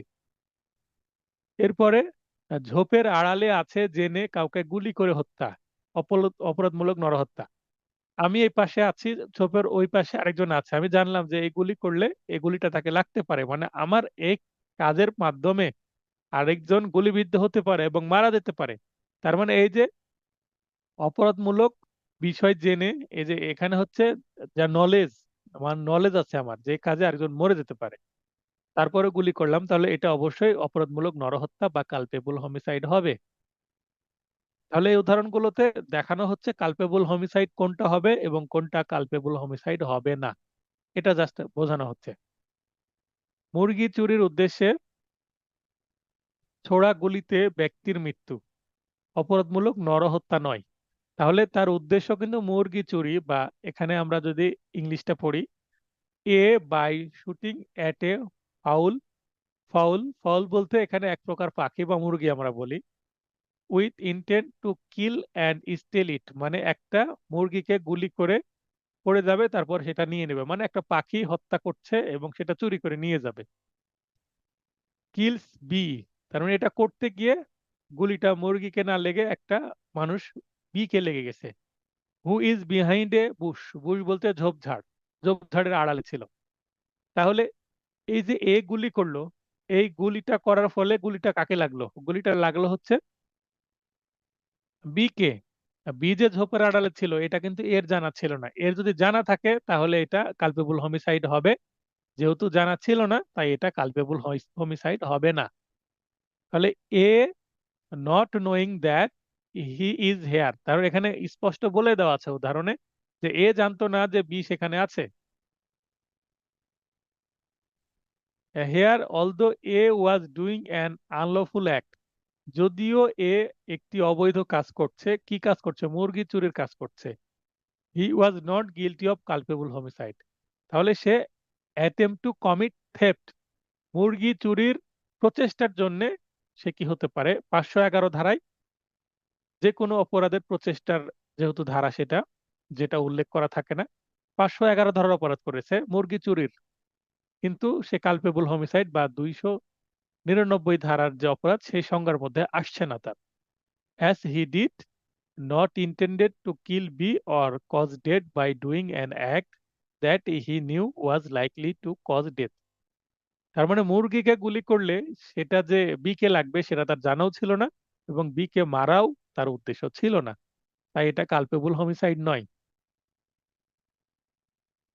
এর পরে ব্যাখ্যা আছে। প্রথম ব্যাখ্যা, অসুস্থ ব্যক্তিকে আঘাতের মাধ্যমে হত্যা অপরাধ হবে। এখন একজন ব্যক্তি অসুস্থ আছে, স্বাভাবিক একটা ব্যক্তিকে যদি একটা আঘাত করি হয়তো বা মারা যাবে না, সুস্থ ব্যক্তি, কিন্তু সে যেহেতু অসুস্থ ছিল, তাকে জেনে বুঝে যদি আঘাতটা করা হয় তার অসুস্থতার কথা জেনে, তাহলে কিন্তু সেটা অপরাধ হবে। এখানে অপরাধ হবে কিনা সেটা বোঝানো হচ্ছে। ব্যাখ্যা দুই, আঘাতের মাধ্যমে হত্যা যদিও যথাযথ চিকিৎসায় বেঁচে যেত, অপরাধমূলক নরহত্যা হবে, অর্থাৎ অপরাধ হবে। যে আমি আঘাত করলাম, চিকিৎসা করেনি কেন? চিকিৎসা করলে তো বেঁচে যেত, এখন চিকিৎসা করার দায়িত্ব যে ভিকটিম তার। তো আমি আঘাত করেছি, সে চিকিৎসা কেন করেনি? যদি করতো তাহলে তো সে বেঁচে যেত, এই কথা কিন্তু বলার সুযোগ নাই। অতএব এটাও অপরাধ হবে। 3 নম্বর ব্যাখ্যা, মাতৃ মাতৃগর্ভস্থ কোনো শিশুর মৃত্যু ঘটানো নরহত্যা নয়, কিন্তু যদি শিশুটির শরীরের আংশিক ভূমিষ্ঠ হয়, শ্বাস প্রশ্বাস গ্রহণ না করলেও এমন শিশুর মৃত্যু ঘটানো নরহত্যা হবে। এখন কালপেবল হোমিসাইড বা নরহত্যা একজন শিশুর ক্ষেত্রে হবে কিনা। আমরা জানি গর্ভে যদি শিশু থাকে, সেটা যদি হত্যা করা হয় সেটাকে বলা হয় মিসক্যারেজ, ভ্রূণ হত্যা, সেটা মিসক্যারিয়েজ। সেটা কিন্তু এই কালপেবল হোমিসাইডের মধ্যে পড়বে না। কারণ কালপেবল হোমিসাইড হতে হলে কি থাকতে হবে? ডেথ থাকতে হবে। কার ডেথ? Human death. তো মাতৃগর্ভে যখন কোনো শিশু থাকছে সেটাকে হিউম্যান বলা হচ্ছে না, সেটাকে ফিটাস বলা হচ্ছে বা ভ্রূণ বলা হচ্ছে, মাতৃগর্ভস্থ শিশু বলা হচ্ছে। তো এখানে চাইল্ড ইন দা মাদার্স ওম, মানে মায়ের জরায়ুতে যে অবস্থান করছে তাকে হিউম্যান বলা যাবে না যতক্ষণ না সে বাইরে আসছে। সামান্য যদি 1 ইঞ্চিও বাইরে আসে, সামান্য মানে জাস্ট একটু ক্রনিং হয়েছে, মানে একটু বাইরে আসতে শুরু করেছে শিশু, ওই অবস্থাতে যদি তাকে মেরে ফেলা হয় তাহলে কিন্তু তাকে অ্যাজ এ হিউম্যান বিং হিসেবে সেটা নরহত্যা হবে। কিন্তু পুরোটাই মায়ের গর্ভে আছে এখনো, মায়ের শরীর থেকে সামান্য বাইরে বের হয়নি, সেটা কিন্তু কি হবে না, এই ধারার অপরাধ হবে না, অর্থাৎ কালপেবল হোমিসাইড হবে না। এইটা কিন্তু আমার এমসিকিউ প্রশ্ন ছিল, যেটা আমি বানিয়ে দিয়েছিলাম 23 সালে, এবং 23 সালে এটা কিন্তু পরীক্ষাও চলে এসেছে। তো এটাও আপনাদের জন্য একটু গুরুত্বপূর্ণ, হয়তোবা রিটেনে আসতে পারে, উদাহরণের সময় লাগতে পারে, বা একটু ঘুরে ফিরে অন্যভাবে আসতে পারে, আবার আবার বলা যায় না আপনাদের সময় হুবহু রিপিট করতে পারে। তো এটা আমরা দেখলাম 299 ধারা কোনটা কালপেবল হোমিসাইড হবে এবং কোনটা কালপেবল হোমিসাইড হবে না, এটা সম্পর্কে আমরা জানলাম। খুব কঠিন কিছু না, সহজ একটা বিষয়। এই যে 3টা উপাদান যদি থাকে, অভিপ্রায় মানে ইন্টেনশন, নলেজ, এবং এমন কাজ যেটা লাইকলি মানে একটা মানুষ মারা যেতে পারে, এই ধরনের কাজ করলে সেটা কি হবে? কালপেবল হোমিসাইড হবে। আর এগুলোর বাইরে যদি কোনো কাজ করে সেটা কালপেবল হোমিসাইড না। মাতৃগর্ভস্থ শিশুর ক্ষেত্রেও সেটা আমরা জানলাম যে ভিতরে থাকলে কালপেবল হোমিসাইড নয়, সেটা মিসক্যারিয়েজ হতে পারে। কিন্তু বাইরে যদি আসে, সামান্য ভূমিষ্ঠ হয়, শ্বাস প্রশ্বাস চলুক আর না চলুক, অনেক সময় শ্বাস প্রশ্বাস চলে না কিন্তু শিশু জীবিত থাকে। এবার ধারা 300 খুন বা মার্ডার এর সংজ্ঞা আছে এখানে। এই যে ধারা 300, এখানে খুন, এই এই যে টপিক বা শিরোনাম দেওয়া হয়েছে 300 ধারার, এই শিরোনামটাই হচ্ছে ভুল। এইখানে যদি খুন না বলে এই শিরোনামটা যদি অন্য দেওয়া হতো তাহলে কনফিউশন কম সৃষ্টি হয়। কারণ এই 300 ধারাটা শুধু খুন সম্পর্কে আলোচনা করছে না, 300 ধারাটা 2টা বিষয় সম্পর্কে আলোচনা করছে। 300 ধারার বিষয়বস্তু 2টি, একটি না। এখন প্রথমে লেখা আছে ধারা 300 মার্ডার বা খুন। এটা শুনে অনেকে মনে করে 300 ধারা শুধুমাত্র খুন নিয়ে আলোচনা করা হয়েছে, শুধু মার্ডার নিয়ে আলোচনা করা হয়েছে। অ্যাকচুয়ালি তা না। 300 ধারার বিষয়বস্তু 2টা। কি কি? 1 নম্বরে অপরাধমূলক নরহত্যা যখন খুন হিসাবে গণ্য, অর্থাৎ when culpable homicide is murder, যখন কালপেবল হোমিসাইড মার্ডার হিসেবে গণ্য হবে। অ্যামাউন্টস টু মার্ডার বা অ্যামাউন্টিং মার্ডার যেটাই বলি না, বা ইজ মার্ডার, মানে যখন culpable homicide equal to murder, culpable হোমিসাইডটা যখন মার্ডার হিসেবে গণ্য হবে, মার্ডারে পরিণত হবে। এটা 2 নম্বর পয়েন্ট হচ্ছে অপরাধমূলক নরহত্যা যখন খুন হিসেবে গণ্য নয়, when culpable homicide is not murder. এই 2টা বিষয় আছে। তো দেখবেন স্ক্রিনে আমি একটা পিকচার নিয়ে আসছি, যে হোমিসাইড, হোমিসাইড বলতে নরহত্যা, মানুষকে হত্যা। তো হোমিসাইড বলতে মানুষকে হত্যা। এখানে এই, মানে লফুলও হতে পারে, আনলফুলও হতে পারে। তাহলে লফুল হোমিসাইড কোনগুলো? যেগুলো, যে হোমিসাইড করলে যে হোমিসাইডটা ঘটায়, যে হত্যাটা করে, তার কোনো কি হয় না, অপরাধ হয় না। আর অপর দিকে আছে আনলফুল হোমিসাইড, মানে এই আনলফুল হোমিসাইড হলে কিন্তু অপরাধ হবে। জি স্যার। আনলফুল হোমিসাইড আমরা বাম পাশে আবার, লফুল হোমিসাইড 2 প্রকার। এক্স কিউজেবল হোমিসাইড, এক্সকিউজেবল হোমিসাইড যেগুলো, সেগুলো হচ্ছে ওই যে 100 ধারা এবং 103 ধারে যেগুলো আছে। আমি এটা আরো বাংলায় ব্যাখ্যা করে দিব, যে প্রিন্ট নোট সেখানে আপনারা পাবেন এটাকে, যদিও পিডিএফ এ নাই, এটাকে আরো ব্যাখ্যা করব, তাহলে আরো ক্লিয়ার হবে। তাহলে এই যে যেখানে এক্সকিউজ করা যায় হত্যা হয়ে গেছে, সেখানে 100 ধারা এবং 103 ধারায় জেনারেল এক্সেপশন বা প্রাইভেট ডিফেন্সের কারণে যদি কাউকে হত্যা করা হয় সেটা কিন্তু এক্সকিউজেবল হোমিসাইড, মানে আমার এই কাজ করতে গিয়ে আমার হত্যা হয়ে গেছে। 100 ধারা 6 প্রকার, 6টি কাজের ক্ষেত্রে এবং 103 ধারায় 4টি কাজের ক্ষেত্রে, মোট 10 প্রকার এক্সকিউজেবল হোমিসাইড আছে।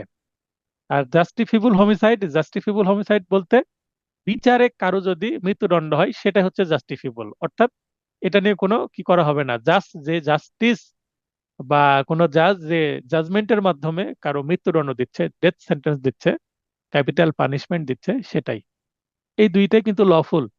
এখানে যিনি করছেন, যিনি হোমিসাইড ঘটাচ্ছেন, তার কিন্তু কি হয় না, শাস্তি হয় না। কিন্তু যদি আমরা ডান পাশে আসি, আনলফুল হোমিসাইড, যেটা অবৈধ নরহত্যা, সেটার মধ্যে আবার আমরা প্রধানত 2 প্রকার দেখব। কালপেবল হোমিসাইড এক প্রকার, আর অন্য প্রকার হচ্ছে কজিং ডেথ বাই নেগলিজেন্স। যেমন আমার ইচ্ছা ছিল না কিন্তু অবহেলার কারণে হয়ে গেছে, ডাক্তার ট্রিটমেন্ট করতে গিয়ে অবহেলার কারণে হয়ে যেতে পারে, রাস্তায় রাইট ড্রাইভিং বা নেগলিজেন্সের কারণে হত্যা হতে পারে, আমি কোনো বিল্ডিং তৈরি করছি, সেফটি মেজার যদি না গ্রহণ করি, বিল্ডিং থেকে ইট ফোড়ে মারা যেতে পারে। কিছুদিন আগে একজন ব্যাংকের, বাংলাদেশ ব্যাংকের যিনি এডি, অ্যাসিস্ট্যান্ট ডিরেক্টর, উনি মারা গেছেন, এক মহিলা। খুব দুঃখজনক একটি ঘটনা। যে পাশের বাড়ির মানে বিল্ডিং এ একটা কাজ হচ্ছে, সেফটি মেজার ছিল না, উপর থেকে ইট মাথায় পড়ে উনি মারা গেছেন। খুবই বীভৎস একটি ঘটনা, দুঃখজনক ঘটনা। তো সেটা হচ্ছে কজিং ডেথ বাই নেগলিজেন্স, এই ঘটনাটা। এখন দেখেন যে এই মার্ডারের আগের স্টেজ কি, কালপেবল হোমিসাইড। তো কালপেবল হোমিসাইডের একটা অংশ মার্ডারে চলে যায় এবং মানে অপর অংশগুলো কালপেবল হোমিসাইড থাকে। তো আমাদের এটা, আমরা 299 ধারায় অ্যাজ এ হোল মানে টোটাল কালপেবল হোমিসাইড কে দেখলাম, যার মধ্যে মার্ডারটাও ইনক্লুডেড। কালপেবল হোমিসাইড মানে এর মধ্যে কিন্তু মার্ডার আছে, কারণ কালপেবল হোমিসাইড হচ্ছে মার্ডারের কি প্যারেন্ট। মানে এই কালপেবল হোমিসাইড থেকে কিন্তু মার্ডারের সৃষ্টি হয়েছে। তার মানে এই কালপেবল হোমিসাইডের মধ্যে মার্ডারের অংশটা লুকিয়ে আছে, এখান থেকে একটা অংশ বের হয়ে এসে কি হবে, মার্ডার হিসেবে গণ্য হবে। তাই culpable homicide only culpable homicide, অথবা কালপেবল হোমিসাইড এর একটা অংশ মার্ডার হিসেবে ট্রিট করা হবে। আশা করি এটা বোঝা গেছে। শেফালি, আপনি বুঝতে পারলেন বিষয়টা? জি স্যার, বুঝতে পেরেছি। তো এখানে দেখেন, তাহলে আমরা এই যে কালপেবল হোমিসাইড 299 ধারায় পড়লাম, সেটা এই জায়গাটা পড়লাম। আর এখন মার্ডার যেটা পড়বো, সেটা 300 ধারায় আছে, এবং 300 ধারায় মার্ডারের পাশাপাশি আবার কালপেবল হোমিসাইডটাও পড়বো। তার মানে মনে করেন যে চাল আর ডাল একসাথে মিশ্রণ করা আছে, চাল এবং ডাল একসঙ্গে মিক্সড করা আছে। এখন যদি বলা হয় যে এই এক মুঠ চাল আর ডাল, এক মুঠো চাল আর ডাল বা 100 গ্রাম চাল আর ডাল মিক্সড করা আছে, তো এই চালটা হচ্ছে কালপেবল হোমিসাইড আর ডালটা হচ্ছে মার্ডার। তো এটা আলাদা করতে হবে। তো এই 299 ধারায় চাল ডাল একসাথে করা আছে, 299 ধারায় কালপেবল হোমিসাইড মার্ডার সহ একসাথে করা আছে, মিক্সড করা আছে 299 ধারায়, এই এই স্টেজে আছে। আর মার্ডার যেটা, এই মার্ডারে কিন্তু আলাদা করা আছে ডালকে, অর্থাৎ চাল চালের কাছে থাকবে, ডাল ডালের কাছে থাকবে, যেটা চাল সেটা কালপেবল হোমিসাইড হিসেবে থাকবে, আর যেটা স্পেশালি কালপেবল হোমিসাইড সেটা আবার মার্ডার হিসেবে ট্রিট করা হবে, সেটা আলাদাভাবে ডাল যেটা বলি। আশা করি যে এই যে বিষয়টা আপনারা বুঝতে পারছেন। এবার আমি চলে যাব হচ্ছে আমার মূল নোটে। তাহলে এই যে 300 ধারায় আমরা উপরে মার্ডার, তারপরে যে আগে আমরা দেখব কোনগুলো মার্ডার, তারপরে আমরা দেখব যে কোনগুলো মার্ডার না, জাস্ট কালপেবল হোমিসাইড। তো জি স্যার। এবার লাইনে থাকেন, আপনি যেখানে বুঝতে পারবেন না প্রশ্ন করবেন, অন্যরাও বুঝতে না পারলে হাত উত্তোলন করবেন। তো 5টি ব্যতিক্রম সাপেক্ষে, অর্থাৎ কোনো হত্যাকাণ্ড মানে হোমিসাইড যদি একটিও ব্যতিক্রমের মধ্যে না পড়ে তবে তা খুন হবে। এখানে 5টি ব্যতিক্রম আছে, বলা হচ্ছে এই 5টি ব্যতিক্রমের মধ্যে যদি পড়ে তাহলে সেটা আর মার্ডার নয়, সেটা কালপেবল হোমিসাইড হিসেবে থেকে যাবে। আর যদি 5টি ব্যতিক্রম এর মধ্যে এক বা একাধিক ব্যতিক্রমের মধ্যে পড়ে তবে তা খুন নয়, সেটা খুন হবে না। মানে খুন কোন জিনিস আমি বলে দিলাম, চাল ডালের মধ্যে যেগুলো সাদা সেগুলো চাল, এগুলোকে আলাদা করেন। আর যেগুলো একটু অরেঞ্জ কালার সেগুলো ডাল, মানে সেগুলোকে হাত দেওয়ার দরকার নেই, মানে এইরকম আলাদা করা হচ্ছে। তো এখানে পার্থক্য করে দিচ্ছে কি, চাল আর ডালের পার্থক্য আমরা কালার এবং শেপ থেকে বুঝতে পারি। তেমনি এই মার্ডার আর কালপেবল হোমিসাইডের পার্থক্য আমরা বুঝতে পারবো কি থেকে, এই 5টি যে কি আছে, ফিল্টার বা ব্যতিক্রম, এক্সেপশন, এই পাঁচটা এক্সেপশন বলে দিবে যে এটা কালপেবল হোমিসাইড, এই হত্যাকাণ্ডটা কালপেবল হোমিসাইড, আর এই হত্যাকাণ্ডটা আসলে কালপেবল হোমিসাইডের থেকেও বেশি কিছু, মার্ডার। তাহলে মার্ডারটা কিন্তু মোর ভায়োলেন্ট বা মোর গ্রিভিয়াস কালপেবল হোমিসাইডের থেকে। কালপেবল হোমিসাইড হলে সর্বোচ্চ সাজা দেওয়া আছে 304-এ, যাবজ্জীবন কারাদণ্ড। আর মার্ডারের জন্য মৃত্যুদণ্ড, লাইফ ফর লাইফ, জীবন কেড়ে নিয়েছে, এরও জীবন কেড়ে নিতে হবে। তাহলে except in the cases hereinafter excepted culpable homicide is murder, যেটা আমি উপরে বাংলায় আরো ভালো করে ব্যাখ্যা করে দিয়েছি, যেটা এই লাইন দ্বারা বোঝানো হচ্ছে।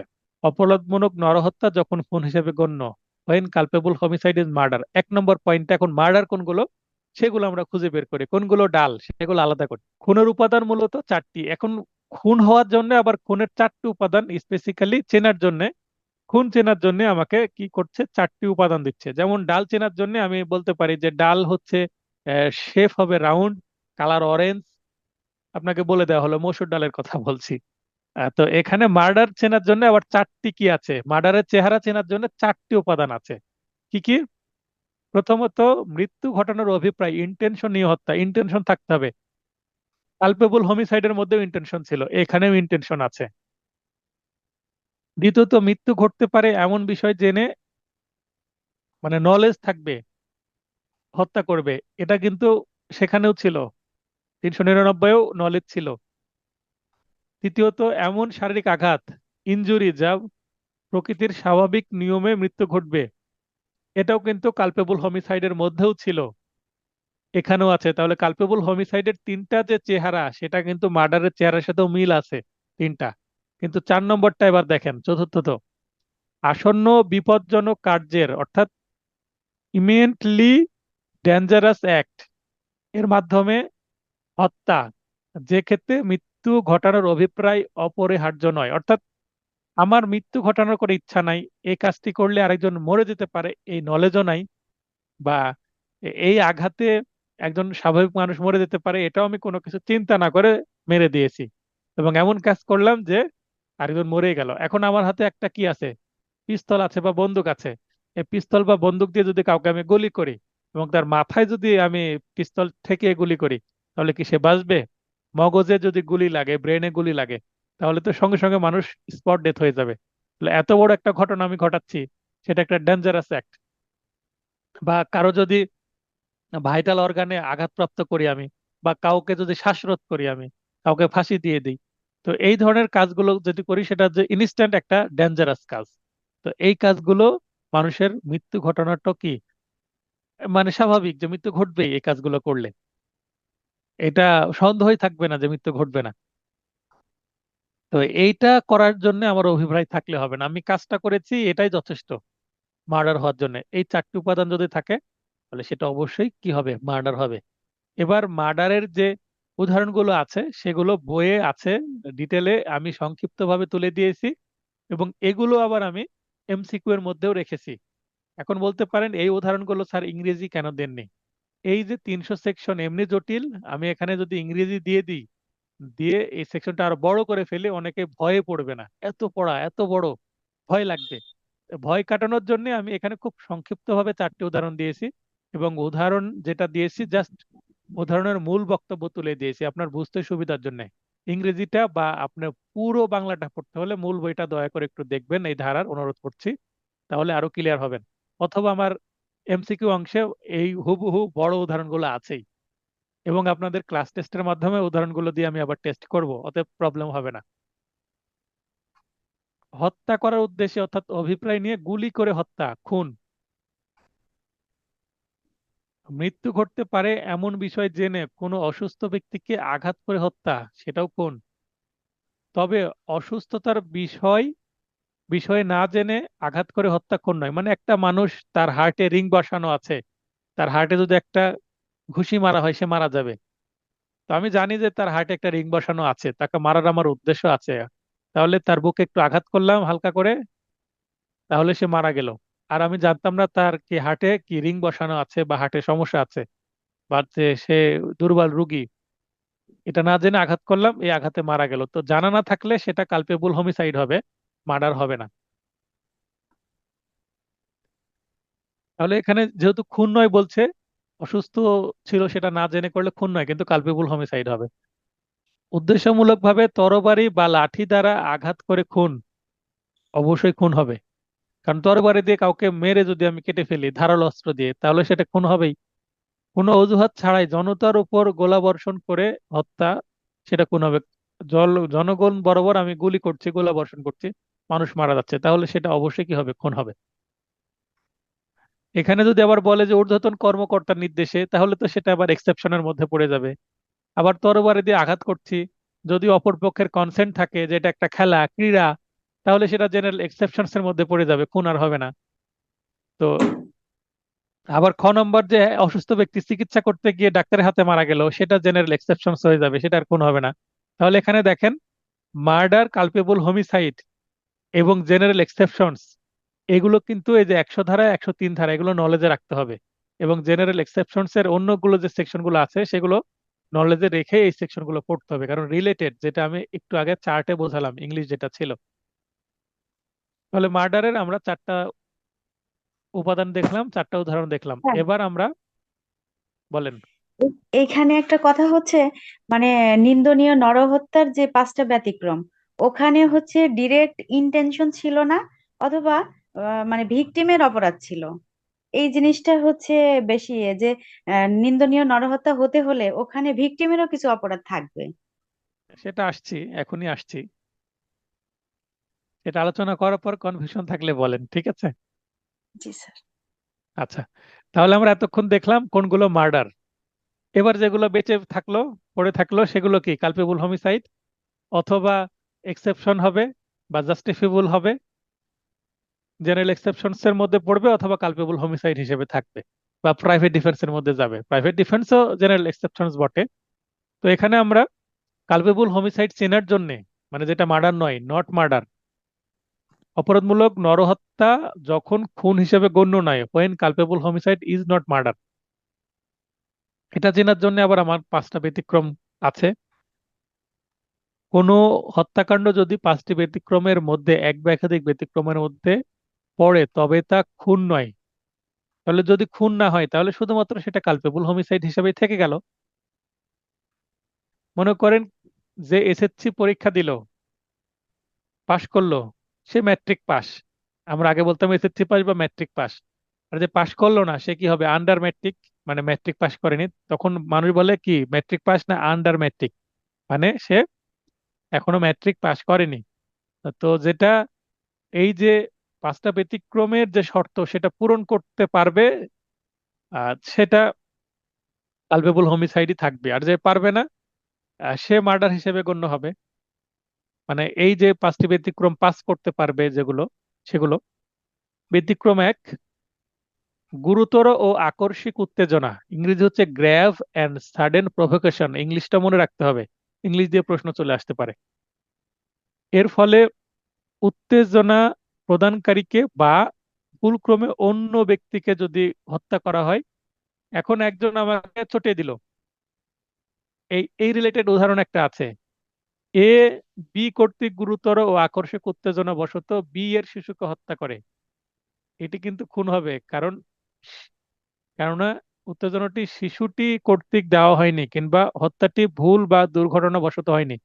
এখন বি উত্তেজনা দিল, বি কে যদি হত্যা করতো, তাহলে সেটা মার্ডার হতো না, সেটা কালপেবল হোমিসাইড হতো। কিন্তু বি এর শিশুকে কেন মারতে গেল সে, তাই সেটা মার্ডার হয়ে যাবে। তাহলে ভুলক্রমে অন্য ব্যক্তিকে যদি হত্যা করা হয়, সেটা অবশ্যই খুন হবে, খুন নয়, সেটা খুন হবে না, কিন্তু শুধু অপরাধমূলক নরহত্যা হবে। তার মানে কালপেবল হোমিসাইড হবে, just culpable homicide, not murder. তবে শর্ত থাকে যে এই যে প্রভোকেশন বিষয়ে আবার 3টা কি আছে, শর্ত আছে, যে এই প্রভোকেশন দিলেই যে আপনি আরেকজনকে মেরে ফেলতে পারবেন তা নয়, আপনাকে 3টা শর্ত পূরণ করতে হবে। এটা মার্ডার, মার্ডারের নাম থেকে মুক্তি পেয়ে কালপেবল হোমিসাইড হিসেবে নাম দিতে। প্রথমত, নিজেকে আকস্মিক উত্তেজনা প্রদান করা যাবে না। মানে আমি এমন একটা কাজ করলাম যে নিজে নিজেকে উত্তেজনা দিচ্ছি, আমি কোনো ড্রাগ গ্রহণ করলাম, বা কোনো নেশাদ্রব্য নিয়ে, বা এমন একটা খাবার খেলাম যেটা মানুষ উত্তেজিত হয়ে যাবে, রেগে যাবে, বা এমন একটা ঘটনার সম্মুখীন নিজেকে ইচ্ছাকৃত ভাবে করলাম ইন্টেনশনালি, যে এটা হতে পারে। দ্বিতীয়ত, আকস্মিক উত্তেজনাটি কোনো আইনানুগ কাজের মাধ্যমে হবে না। পুলিশ আমাকে গ্রেপ্তার করতে আসছে, আমি তাকে মেরে দিলাম, তাহলে হবে না। তৃতীয়ত, আকস্মিক উত্তেজনাটি আত্মরক্ষার মাধ্যমে হবে না। এখন আমি একজনকে মারতে যাচ্ছি, সে তার আত্মরক্ষার জন্য আমাকে আটকালো, তখন আমি তাকে মার্ডার করে দিলাম। তার মানে ঘটনার সূত্রপাত কে করেছে? আমি নিজেই। তাহলে আমি নিজে একটা সূত্রপাত করলাম, তারপরে আরেকজন আহ, কিছু একটা করলো, তারপরে আমি তাকে আবার কি করছি, হত্যা করছি, তখন কিন্তু সেটা আবার মার্ডারই হয়ে যাবে, কালপেবল হোমিসাইড হবে না। তার মানে শুরু কে করেছে এটাও কিন্তু বিবেচনা করতে হবে। এখানে একটা ব্যাখ্যা আছে, উত্তেজনাটি যথেষ্ট গুরুতর ও আকস্মিক ছিল কিনা, যা মৃত্যু ঘটানোর জন্য যথেষ্ট কিনা, তা কিন্তু একটি ঘটনাগত প্রশ্ন। তার মানে ঘটনাটা কি ঘটেছিল সেটা দেখতে হবে। পরের উদাহরণ, এ ওয়াই কর্তৃক গুরুতর ও আকস্মিক উত্তেজনা বশত ওয়াই কে গুলি করে। তাহলে ওয়াই উত্তেজনা দিলে ওয়াই কে মেরে ফেললো। ও, এখানে দেখেন, এ ওয়াই কর্তৃক গুরুতর ও আকস্মিক উত্তেজনা বশত ওয়াই কে গুলি করে, এর ফলে জেড গুলিবিদ্ধ হয়ে মারা যায়। তার মানে ওয়াই কে গুলি লাগেনি, গুলি লাগছে কাকে? জেড কে লাগছে। গুলি করলো ওয়াই কে, কিন্তু গুলি লাগলো কাকে? জেড কে। যেহেতু জেড কে হত্যার কোনো অভিপ্রায় এর ছিল না, জেড কে তো মারার জন্য গুলি করেনি, করেছে এ কে। ছিল না, কিংবা তার জানা ছিল না যে এ যে গুলিটা করলো এটার ফলে জেড গুলিবিদ্ধ হয়ে মারা যেতে পারে, সেহেতু এটি খুন নয়। তবে শুধু অপরাধমূলক নরহত্যা হবে।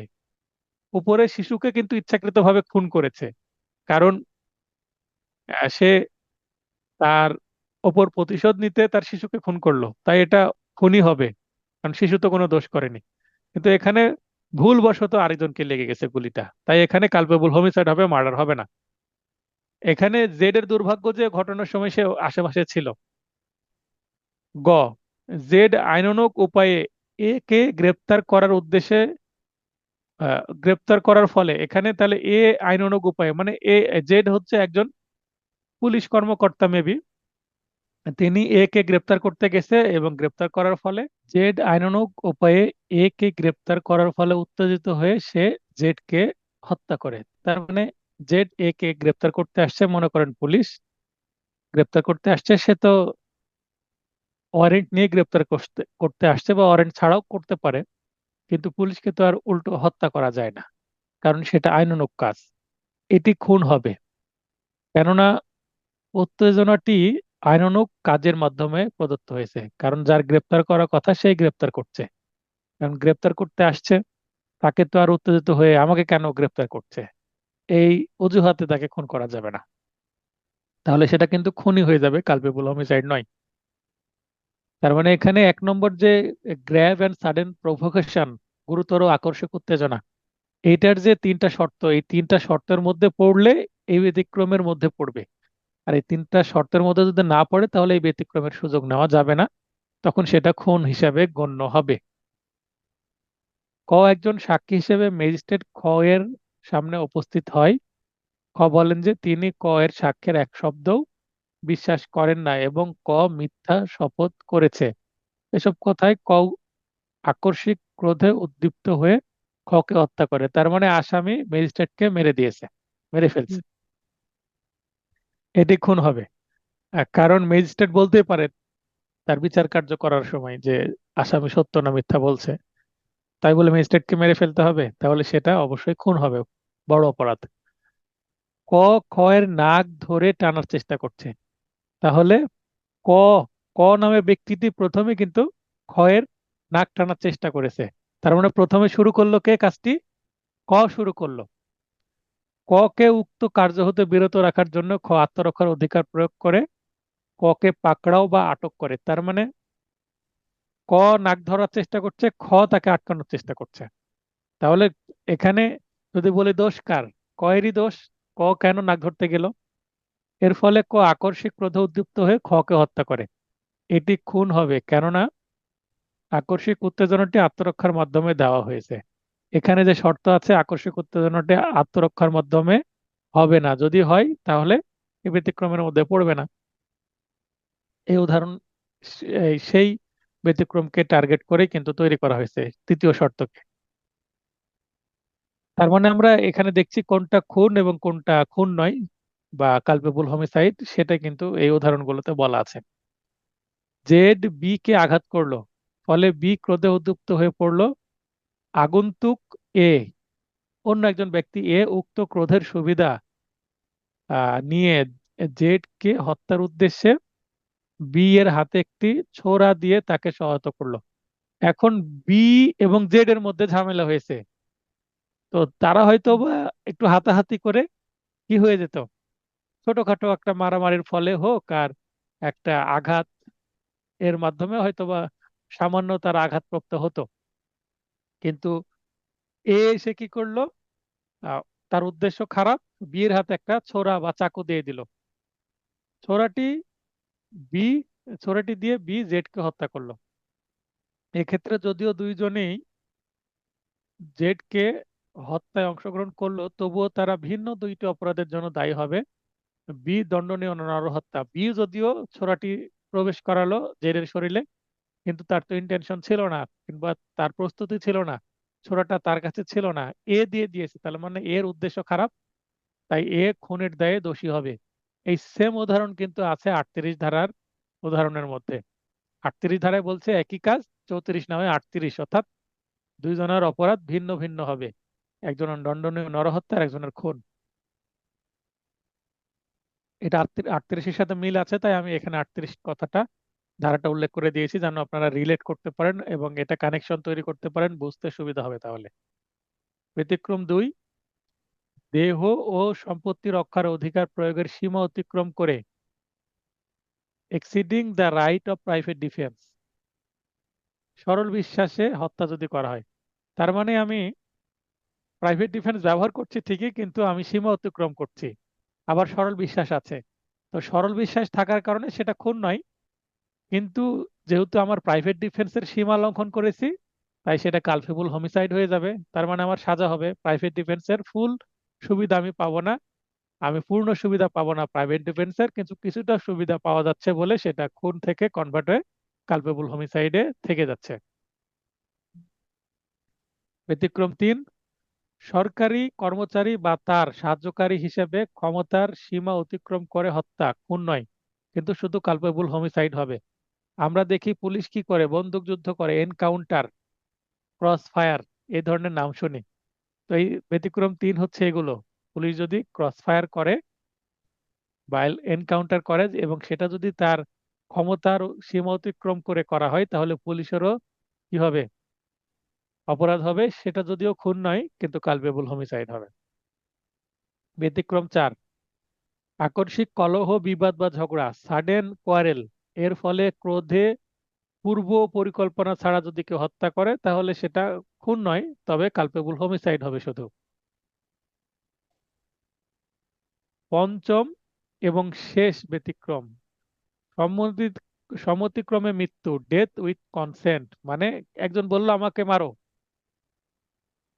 আমি মেরে দিলাম, মরে গেল, তাহলে এই যে কনসেন্ট বা সম্মতি দিল, 18 বছরের বেশি বয়স্ক ব্যক্তির মৃত্যুর ঝুঁকি নিলে বা স্বেচ্ছায় তার মৃত্যুতে সম্মতি দিলে খুন নয়, শুধুমাত্র কালপেবল হোমিসাইড হবে। তার মানে একজন সাবালক সুস্থ ব্যক্তি যদি বলে আমাকে মেরে ফেলো, আর তার মৃত্যুতে যদি আরেকজন তাকে হেল্প করে, তাহলে কিন্তু সেটা অপরাধ হবে, কালপেবল হোমিসাইড হবে। কিন্তু 18 বছর কম বয়স্ক শিশু যদি বলে যে আমাকে মারেন এবং আমি যদি মেরে দিই, তাহলে সেটা কিন্তু খুন হিসেবে গণ্য হবে। তাহলে 18+ হলে সেটা কালপেবল হোমিসাইড, আর 18 নিচে হলে, আন্ডার 18 হলে, সাবালক যদি না হয়, মাইনর হয়, তাহলে কিন্তু সেটা খুন হবে। কেন? কারণ 18 বছরের কম বয়স্ক কোনো শিশু, হিতাহিত জ্ঞান তার থাকে না, বা এই কাজের ফলে তার কি পরিণত হতে পারে, মৃত্যুটা কি জিনিস সেটা হয়তো বা তার সেভাবে জানা নেই, কারণ সে 18-র নিচে, এবং 18-র নিচে কোনো ব্যক্তি আইনত কোনো সম্মতি দিতে কি নয়, উপযুক্ত নয়, আইনের তার সম্মতির কোনো মূল্য নাই। তাহলে এখানে দুইটা পয়েন্ট আমরা বলতে পারি যে সকল খুনি অপরাধমূলক নরহত্যা, সকল খুনি খুনি হচ্ছে অপরাধমূলক নরহত্যা, মানে যতগুলো খুন আছে বা মার্ডার আছে, সেগুলো অপরাধমূলক নরহত্যার মধ্যেই থাকে, কিন্তু সকল অপরাধমূলক নরহত্যা খুন নয়। তার মানে সকল অপরাধমূলক নরহত্যা কিন্তু খুন বলা যাবে না, তাহলে তো একই হয়ে যেত, পার্থক্য থাকতো না। অপরাধজনিত নরহত্যা হলো মূল অপরাধ বা জেনাস, এবং খুন হলো তারই একটি বিশেষ শাখা বা স্পেসিস। অর্থাৎ এই অপরাধমূলক নরহত্যা থেকেই একটা জায়গার সৃষ্টি হয়েছে। এখন যদি বলি যে জেনাস বা অপরাধমূলক নরহত্যা বা কালপেবল হোমিসাইড, এটা একটা মেন রোড, মোটা একটা রাস্তা। আর হুম। এই মোটা রাস্তা থেকে বের হয়ে আসছে একটা সরু রাস্তা, আর যেটা হচ্ছে মার্ডার। তার মানে মেন রোড থেকে ছোট ছোট রাস্তা বের হয়ে যায়, তেমন মেন রোড থেকে কয়েকটা রাস্তা বের হয়ে গেছে, সেখান থেকে মার্ডারের সৃষ্টি হয়েছে। তার মানে মার্ডার হচ্ছে একটা বিশেষ প্রকারের কালপেবল হোমিসাইড। আশা করি কালপেবল হোমিসাইড এবং মার্ডার সম্পর্কে কনসেপ্টটা ক্লিয়ার করতে পেরেছি। তারপরও নোটটা আবার পাওয়ার পরে পড়বেন, ভিডিও দেখবেন, প্রয়োজনে মূল বইয়ের একটু হেল্প নিতে পারেন। তবে খুবই সংক্ষিপ্ত উপায়ে উপস্থাপন করেছি যেন অ্যাট এ গ্ল্যান্স, এক পলকে দেখতে পান, এবং দেখে মনে হয় বড় পড়া না তো অল্প পড়া। তাহলে আপনার মনের মধ্যে ভয় থাকবে না, সহজে এটা ক্যাপচার করতে পারবেন। এই মুহূর্তে আমি প্রশ্নোত্তর পর্বে চলে যাচ্ছি, শুধুমাত্র কালপেবল হোমিসাইড এবং মার্ডার এটা কে বুঝতে পারেননি তাকে বোঝানোর জন্য। তারপরে পরের সেকশনে যাব, কারণ এটা বোঝা জরুরি। আর এটা যদি বুঝতে পারেন তাহলে পরের সেকশনে চলে যাব। যিনি বুঝতে পারেননি তিনি হাত উত্তোলন করবেন। আচ্ছা, মনিরুল সাহেব হাত উত্তোলন করেছেন, মনিরুল সাহেবকে সময় দেব। আর কে হাত উত্তোলন করতে চাচ্ছেন? দিলরুবা আপু, আপনি বুঝতে পেরেছেন? জি স্যার, বুঝতে পারছি, কিন্তু বেশি বেশি আচ্ছা, করে পড়তে হবে স্যার। পড়তে হবে বোঝা যাচ্ছে, কিন্তু কনসেপ্ট তো জি স্যার। ক্লিয়ার হয়েছে। জি কনসেপ্ট স্যার। ক্লিয়ার হয়েছে।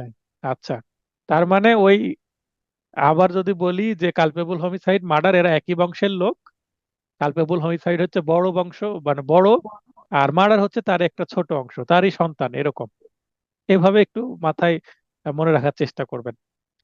জি স্যার। একটু মনিরুল সাহেবকে সময় দিই। মনিরুল ভাই। জি স্যার, আসসালামু আলাইকুম। হ্যাঁ, ওয়ালাইকুম আসসালাম, বলেন। স্যার, আমি আসলে বুঝতে চাচ্ছিলাম যে নরহত্যা এবং খুন এইটা হচ্ছে একদম অল্পতে কিছু বোঝা যায় কিনা, যে অল্পতেই করা যাবে, মানে আমি তো বোঝাইতে পারতেছি কিনা।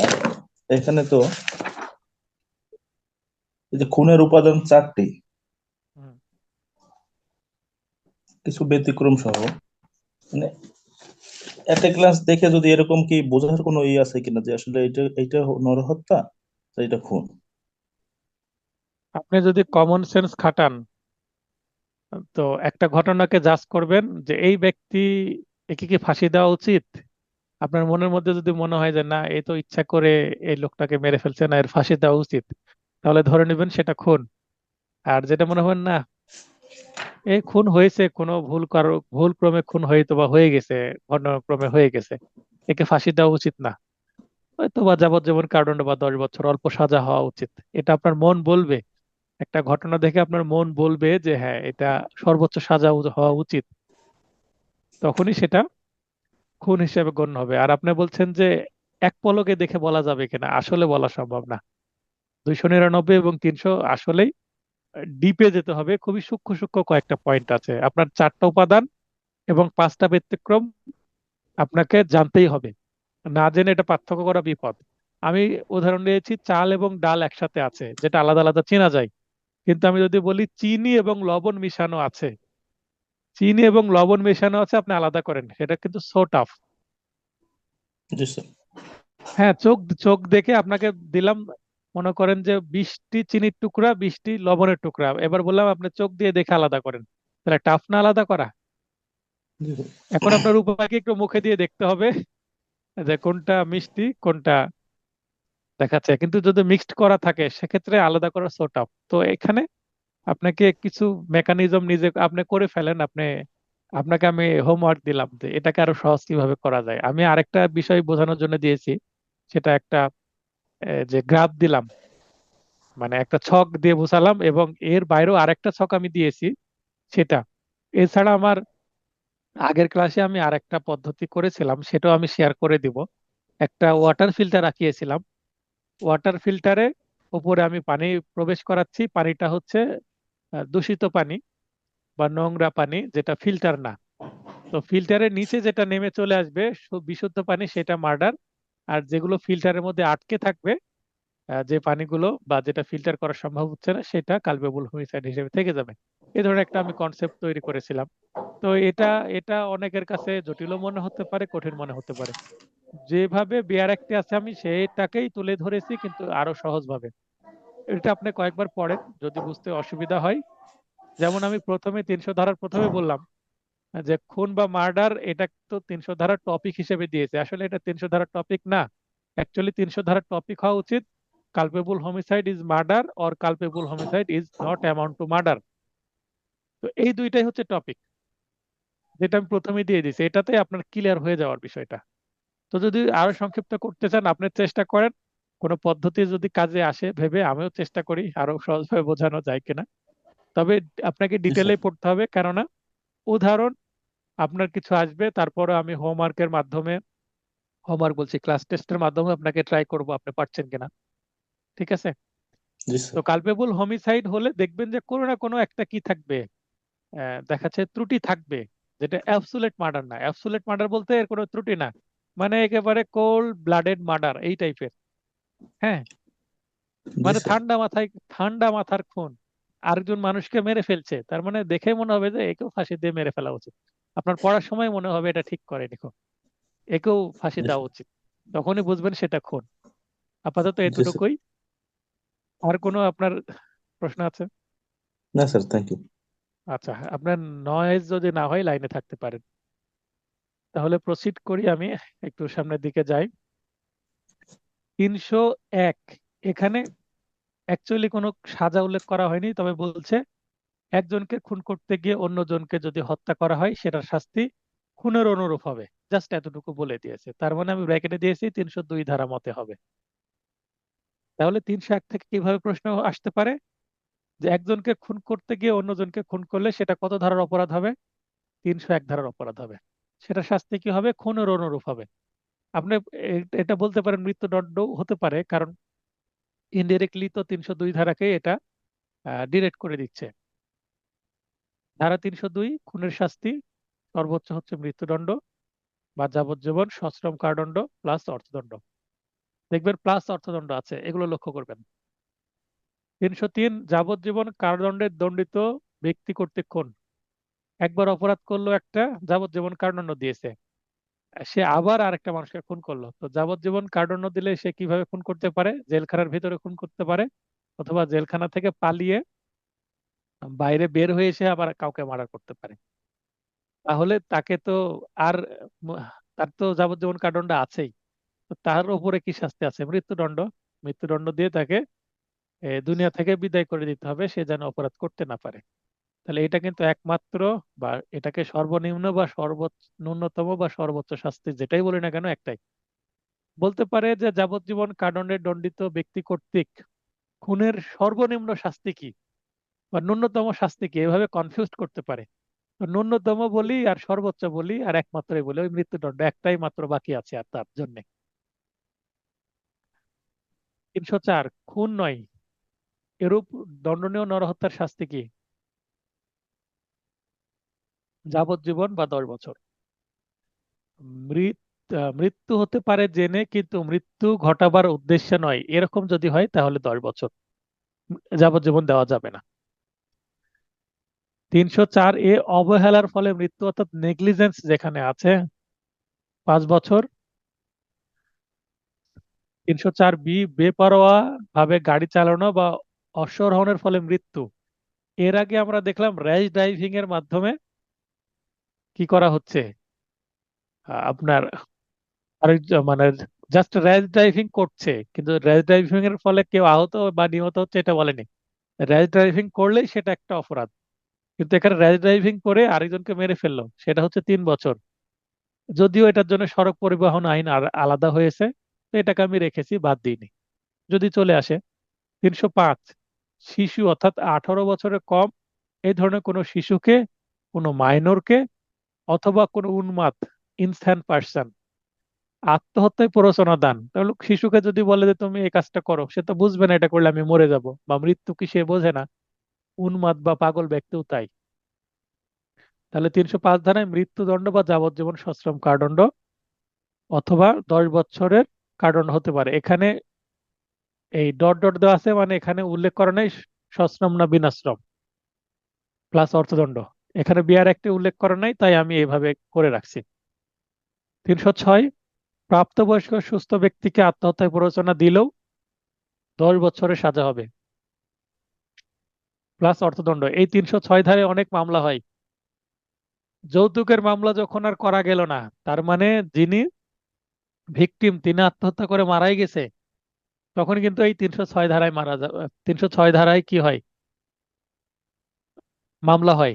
যে আত্মহত্যায় প্ররোচনা দিয়েছে, এই শ্বশুর শাশুড়ি স্বামী আত্মহত্যায় যদি প্ররোচনা না দিত, তাহলে আমার মেয়ে বা আমার ভাই, মানে আমার বোন আত্মহত্যা করতো না, এটা কি করে ভিকটিমের পরিবার দাবি করে, তখন 306 ধারায় অপরাধ হয়। 307, খুবই মানে জনপ্রিয় সেকশন, পেনাল কোডের খুবই জনপ্রিয় সেকশন 307। কেউ আপনাকে চট দিয়ে দিল, আপনি 307 ধারায় মামলা করে দিবেন 323-এর সাথে, কি আমাকে খুনের চেষ্টা করেছে। মানে আমি দেখি অনেক অ্যাডভোকেট 323-এর সাথেও 307 জুড়ে দেয়।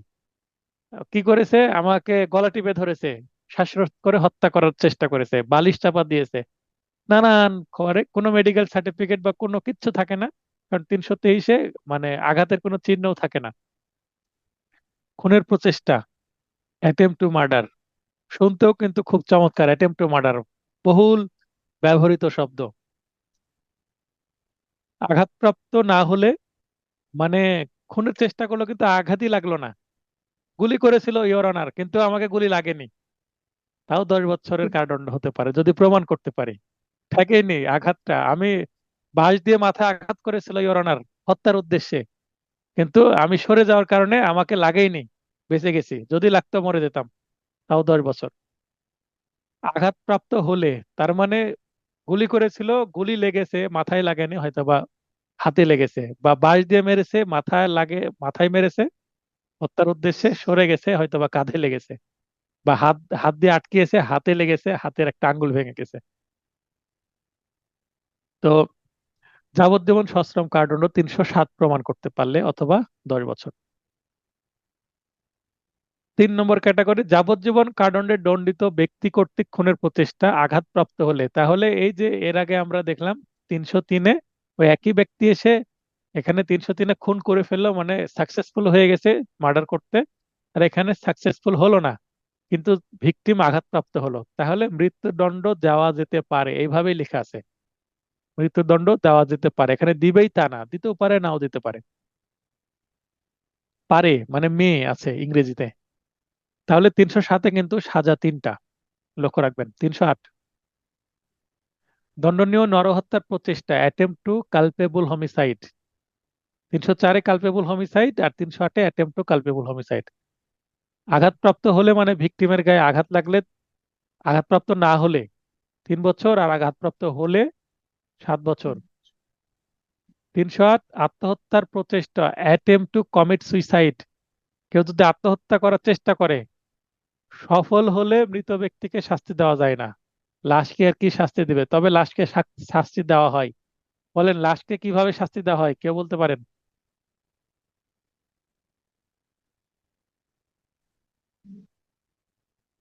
একজন হাত উত্তোলন করেছেন, যদি আইনের বিষয় না, কমন সেন্সের বিষয়। মহিউদ্দিন ভাই, লাশকে কিভাবে শাস্তি দেওয়া হয়? আসসালামু আলাইকুম। ওয়ালাইকুম আসসালাম। আজকে শাস্তি দেওয়া হয় পোস্টমর্টমের মাধ্যমে। পোস্টমর্টমের মাধ্যমে, এক্স্যাক্টলি তাই, আমি সেটা জানতে চাচ্ছি। অনেক ফ্যামিলি বলে যে চেষ্টা করে পোস্টমর্টম না করে লাশটা নিয়ে আসে, তো পোস্টমর্টম করলে মাথার যে এটা পুরোটা স্কাল ফাটিয়ে, মানে কেটে ভিতর থেকে মগজ বের করা হয়, তারপর তার মানে ইন্টারনাল অনেক অর্গান দেখা হয়, পুরো বুকটা ইয়া করে, তো সেটার দেখার অবস্থায় থাকে না লাশটা। তো এই কারণেই এটা লাশের ওপর শাস্তি হয়ে যায় অ্যাকচুয়ালি। তো আত্মহত্যার প্রচেষ্টা করলে সে যেহেতু মারা যাচ্ছে, তাই মামলা হয়তো বা চলে না, কিন্তু সে যদি বেঁচে যায়, তাহলে কেন সে আত্মহত্যা প্রচেষ্টা করলো সেটা সমাজের জন্য ক্ষতি, তাকে দেখে ইন্সপায়ার হয়ে আরেকজন আত্মহত্যা করতে পারে, তাই তাকে 1 বছরের বিনাশ্রম কারাদণ্ড দেওয়া যাবে। 310 এটা একটা সংজ্ঞার ধারা, ঠগ বা থাগ ইংলিশে। যে ব্যক্তি খুন, খুন সহ দস্যুতা, শিশু চুরি অর্থাৎ মনুষ্যহরণ, কিডন্যাপিং, শিশু চুরি বলতে এখানে কিডন্যাপিং এর কথা বলা হয়েছে, মনুষ্যহরণ এর উদ্দেশ্যে এক বা একাধিক ব্যক্তির সাথে অভ্যাসগতভাবে যোগাযোগ রাখে তাকে ঠগ বলে। আমরা সাধারণ ভাষায় ঠগ বলতে চিটার বোঝাই, যে ঠকে আমাকে মানুষকে ঠগাই, তাই ঠগ বা চিটার এরকম ভাবে। কিন্তু আমি নিজে যখন আইনের এই ধারাটা পড়তে যাই এলএলবি অনার্স করার সময়, তখন কিন্তু ঠগ মানে যে এটা কিন্তু বুঝতাম আমি যে ঠাগ। কিন্তু আগে আমি মনে করতাম যে ঠগ বলতে চিটারকে বোঝায় হয়তো বা প্রতারক। কিন্তু আসলে ঠগ বা ঠাগ আসলে আলাদা, দস্যু টাইপের আর কি। তো এটার শাস্তি হচ্ছে, ঠগের শাস্তি যাবজ্জীবন সশ্রম কারাদণ্ড প্লাস অর্থদণ্ড। এটা কিন্তু একমাত্র বা সর্বনিম্ন বা সর্বোচ্চ শাস্তি। 303-এ যেমন একমাত্র শাস্তি মৃত্যুদণ্ড, 311-তে কিন্তু একমাত্র শাস্তি যাবজ্জীবন কারাদণ্ড। এই যে একমাত্র শাস্তি হওয়ার জন্য এটা একটা ইউনিক সেকশন হয়ে উঠেছে। তো এটা কিন্তু এই কারণে ইম্পর্টেন্ট। কেমন জানি মনে হয় যে এটা আমার, যে কোনো না কোনো বার দিয়ে দিতে পারে, এই যে ইউনিকনেস এর কারণে। কেন এটা করবে, এই যে একমাত্র শাস্তি তাই। এরপরে আর আর মাত্র 4টি সেকশন আছে, তারপরে ক্লাস শেষ হবে। তবে দু একটা এমসিকিউ আলোচনা করব সময় পেলে, আর 13 মিনিট ক্লাস হবে। ষোড়শ অধ্যায়, ধারা 312 থেকে 318, গর্ভপাত বা বিবিধ, কজিং অফ মিসক্যারিয়েজ, মাতৃগর্ভস্থ শিশু যদি বা ভ্রূণ নষ্ট করা হয় তাহলে সেটাকে মিসক্যারিয়েজ বলা হয়। 312-তে মিসক্যারিয়েজের 2টি সাধারণ কথা বলা হচ্ছে, গর্ভপাতকরণ অর্থাৎ কজিং মিসক্যারিয়েজ, শুধু মিসক্যারিয়েজ না, কজিং মিসক্যারিয়েজ বলতে হবে। এর আগে যেমন সুইসাইড, এর আগে কমিট সুইসাইড বলতে হবে। কারণ এখানে সুইসাইড শুধুমাত্র আলাদা কোনো অর্থ বহন করে না, কমিট সুইসাইড বললে সেটা আলাদা, মানে ভার্ব হিসেবে কোনো কাজ হিসেবে ট্রিট হবে, সেটাকে একটা অ্যাক্ট বলা যাবে। কমিট সুইসাইড মানে এটা একটা অ্যাক্ট হলো। তো মিসক্যারিয়েজ এটা কিন্তু একটা নাউন, এর আগে যদি আমি কজিং মিসক্যারেজ বলি তাহলে এটা একটা অ্যাক্ট হবে, মানে ভার্বের মতো হবে। আর শুধু মিসক্যারেজ নাউন, এর আগে যেমন সুইসাইড এটা কিন্তু একটা নাউন, এর আগে কমিট লাগালে কিন্তু একটা ভার্ব বা অ্যাকশন বা অ্যাক্টের কাজ করবে। এই কারণে কিন্তু কমিট শব্দটা লাগানো হয়েছে। এটা ইংলিশ ল্যাঙ্গুয়েজ বা গ্রামারের একটা বিষয়। তো গর্ভপাত করালে এর শাস্তি হচ্ছে 3 বছর। আর আসন্ন প্রসবা হলে অর্থাৎ কুইক উইথ চাইল্ড, এখন কুইক উইথ চাইল্ড বলতে আসন্ন প্রসবা বলতে হয়তোবা গর্ভপাত 6 মাস বা 7 মাসের গর্ভবতী মহিলা বা 8 মাসের বা 9 মাসের, মানে একেবারে বাচ্চা হ হ অবস্থা, এরকম কিছুদিন পরে তার লেবার পেন উঠবে, আহ, প্রসব ব্যথা উঠবে। তো এই ধরনের বাচ্চা ভিতরে বড় হয়ে গেছে, এই ধরনের শিশু হত্যা করাটা আসলে বড় অপরাধ। মানে এটা আর হত্যা হচ্ছে না, কিন্তু এটা কজিং মিসক্যারিয়েজ, সেটা 7 বছর। তো আসন্ন প্রসবা বলতে এখানে কত মাসের গর্ভবতী এটা কিন্তু বলা হয়নি, কিন্তু জাস্ট প্রশ্ন আসলে মাস উল্লেখ করবে না, কিন্তু আমাদের বুঝে নিতে হবে বা 5 বা 6 মাস এরকম আমরা ধারণা করতে পারি। এটা একটা কমন সেন্সের বিষয়। 313, গর্ভবতীর বিনা সম্মতিতে গর্ভপাত করানো, আসন্ন প্রসবা হোক বা না হোক, অর্থাৎ 1 সপ্তাহের বাচ্চা হোক বা 9 মাসের বাচ্চা হোক, গর্ভবতীর অনুমতি ছাড়া যদি মিসক্যারিয়েজ করা হয় এটা বিশাল অপরাধ, যাবজ্জীবন সশ্রম কারাদণ্ড। আগামী মাসের 18 তারিখে আমার একটা মামলা আছে এই সেকশনের, আমার মনে পড়ে গেল। তো এই ভাবির পেটে 3 মাসের বাচ্চা ছিল, মারামারি সময় লাথি দিয়ে বাচ্চাটা গর্ভপাত করেছে। কিন্তু এটা মামলা আপোষ হয়ে গেছে, আপোষযোগ্য যদিও না। তো এটা সমাধান হয়ে যাবে। তো সমাধান যদি না হতো তাহলে এর কিন্তু যাবজ্জীবন না হলে অন্তত 10 বছর কারাদণ্ড হতে পারতো। কারণ মামলার সমস্ত প্রমাণ আছে, আমি বাদী পক্ষে আছি, মামলা প্রমাণ হয়ে যেত। কিন্তু যেহেতু ভাই ভাই অশান্তি হচ্ছে, একটা বাড়ির ভিটা নিয়ে গন্ডগোল হয়েছিল, তো খুবই দুঃখজনক ঘটনা। কিন্তু তাদের কোনো সাজাই হবে না, জাস্ট 1 লক্ষ টাকার মাধ্যমে চিকিৎসা খরচ এবং মানে কিছু জরিমানা, 1 লক্ষ টাকায় এলাকায় সমাধান করে দিয়েছে। তো এটা এই ধরনের সমাধান না হওয়াই উচিত, কারণ এই গর্ভবতী মাটাও কিন্তু মারা যেতে পারতো, কারণ অনেক ব্লিডিং হয় এই ধরনের ঘটনা ঘটলে।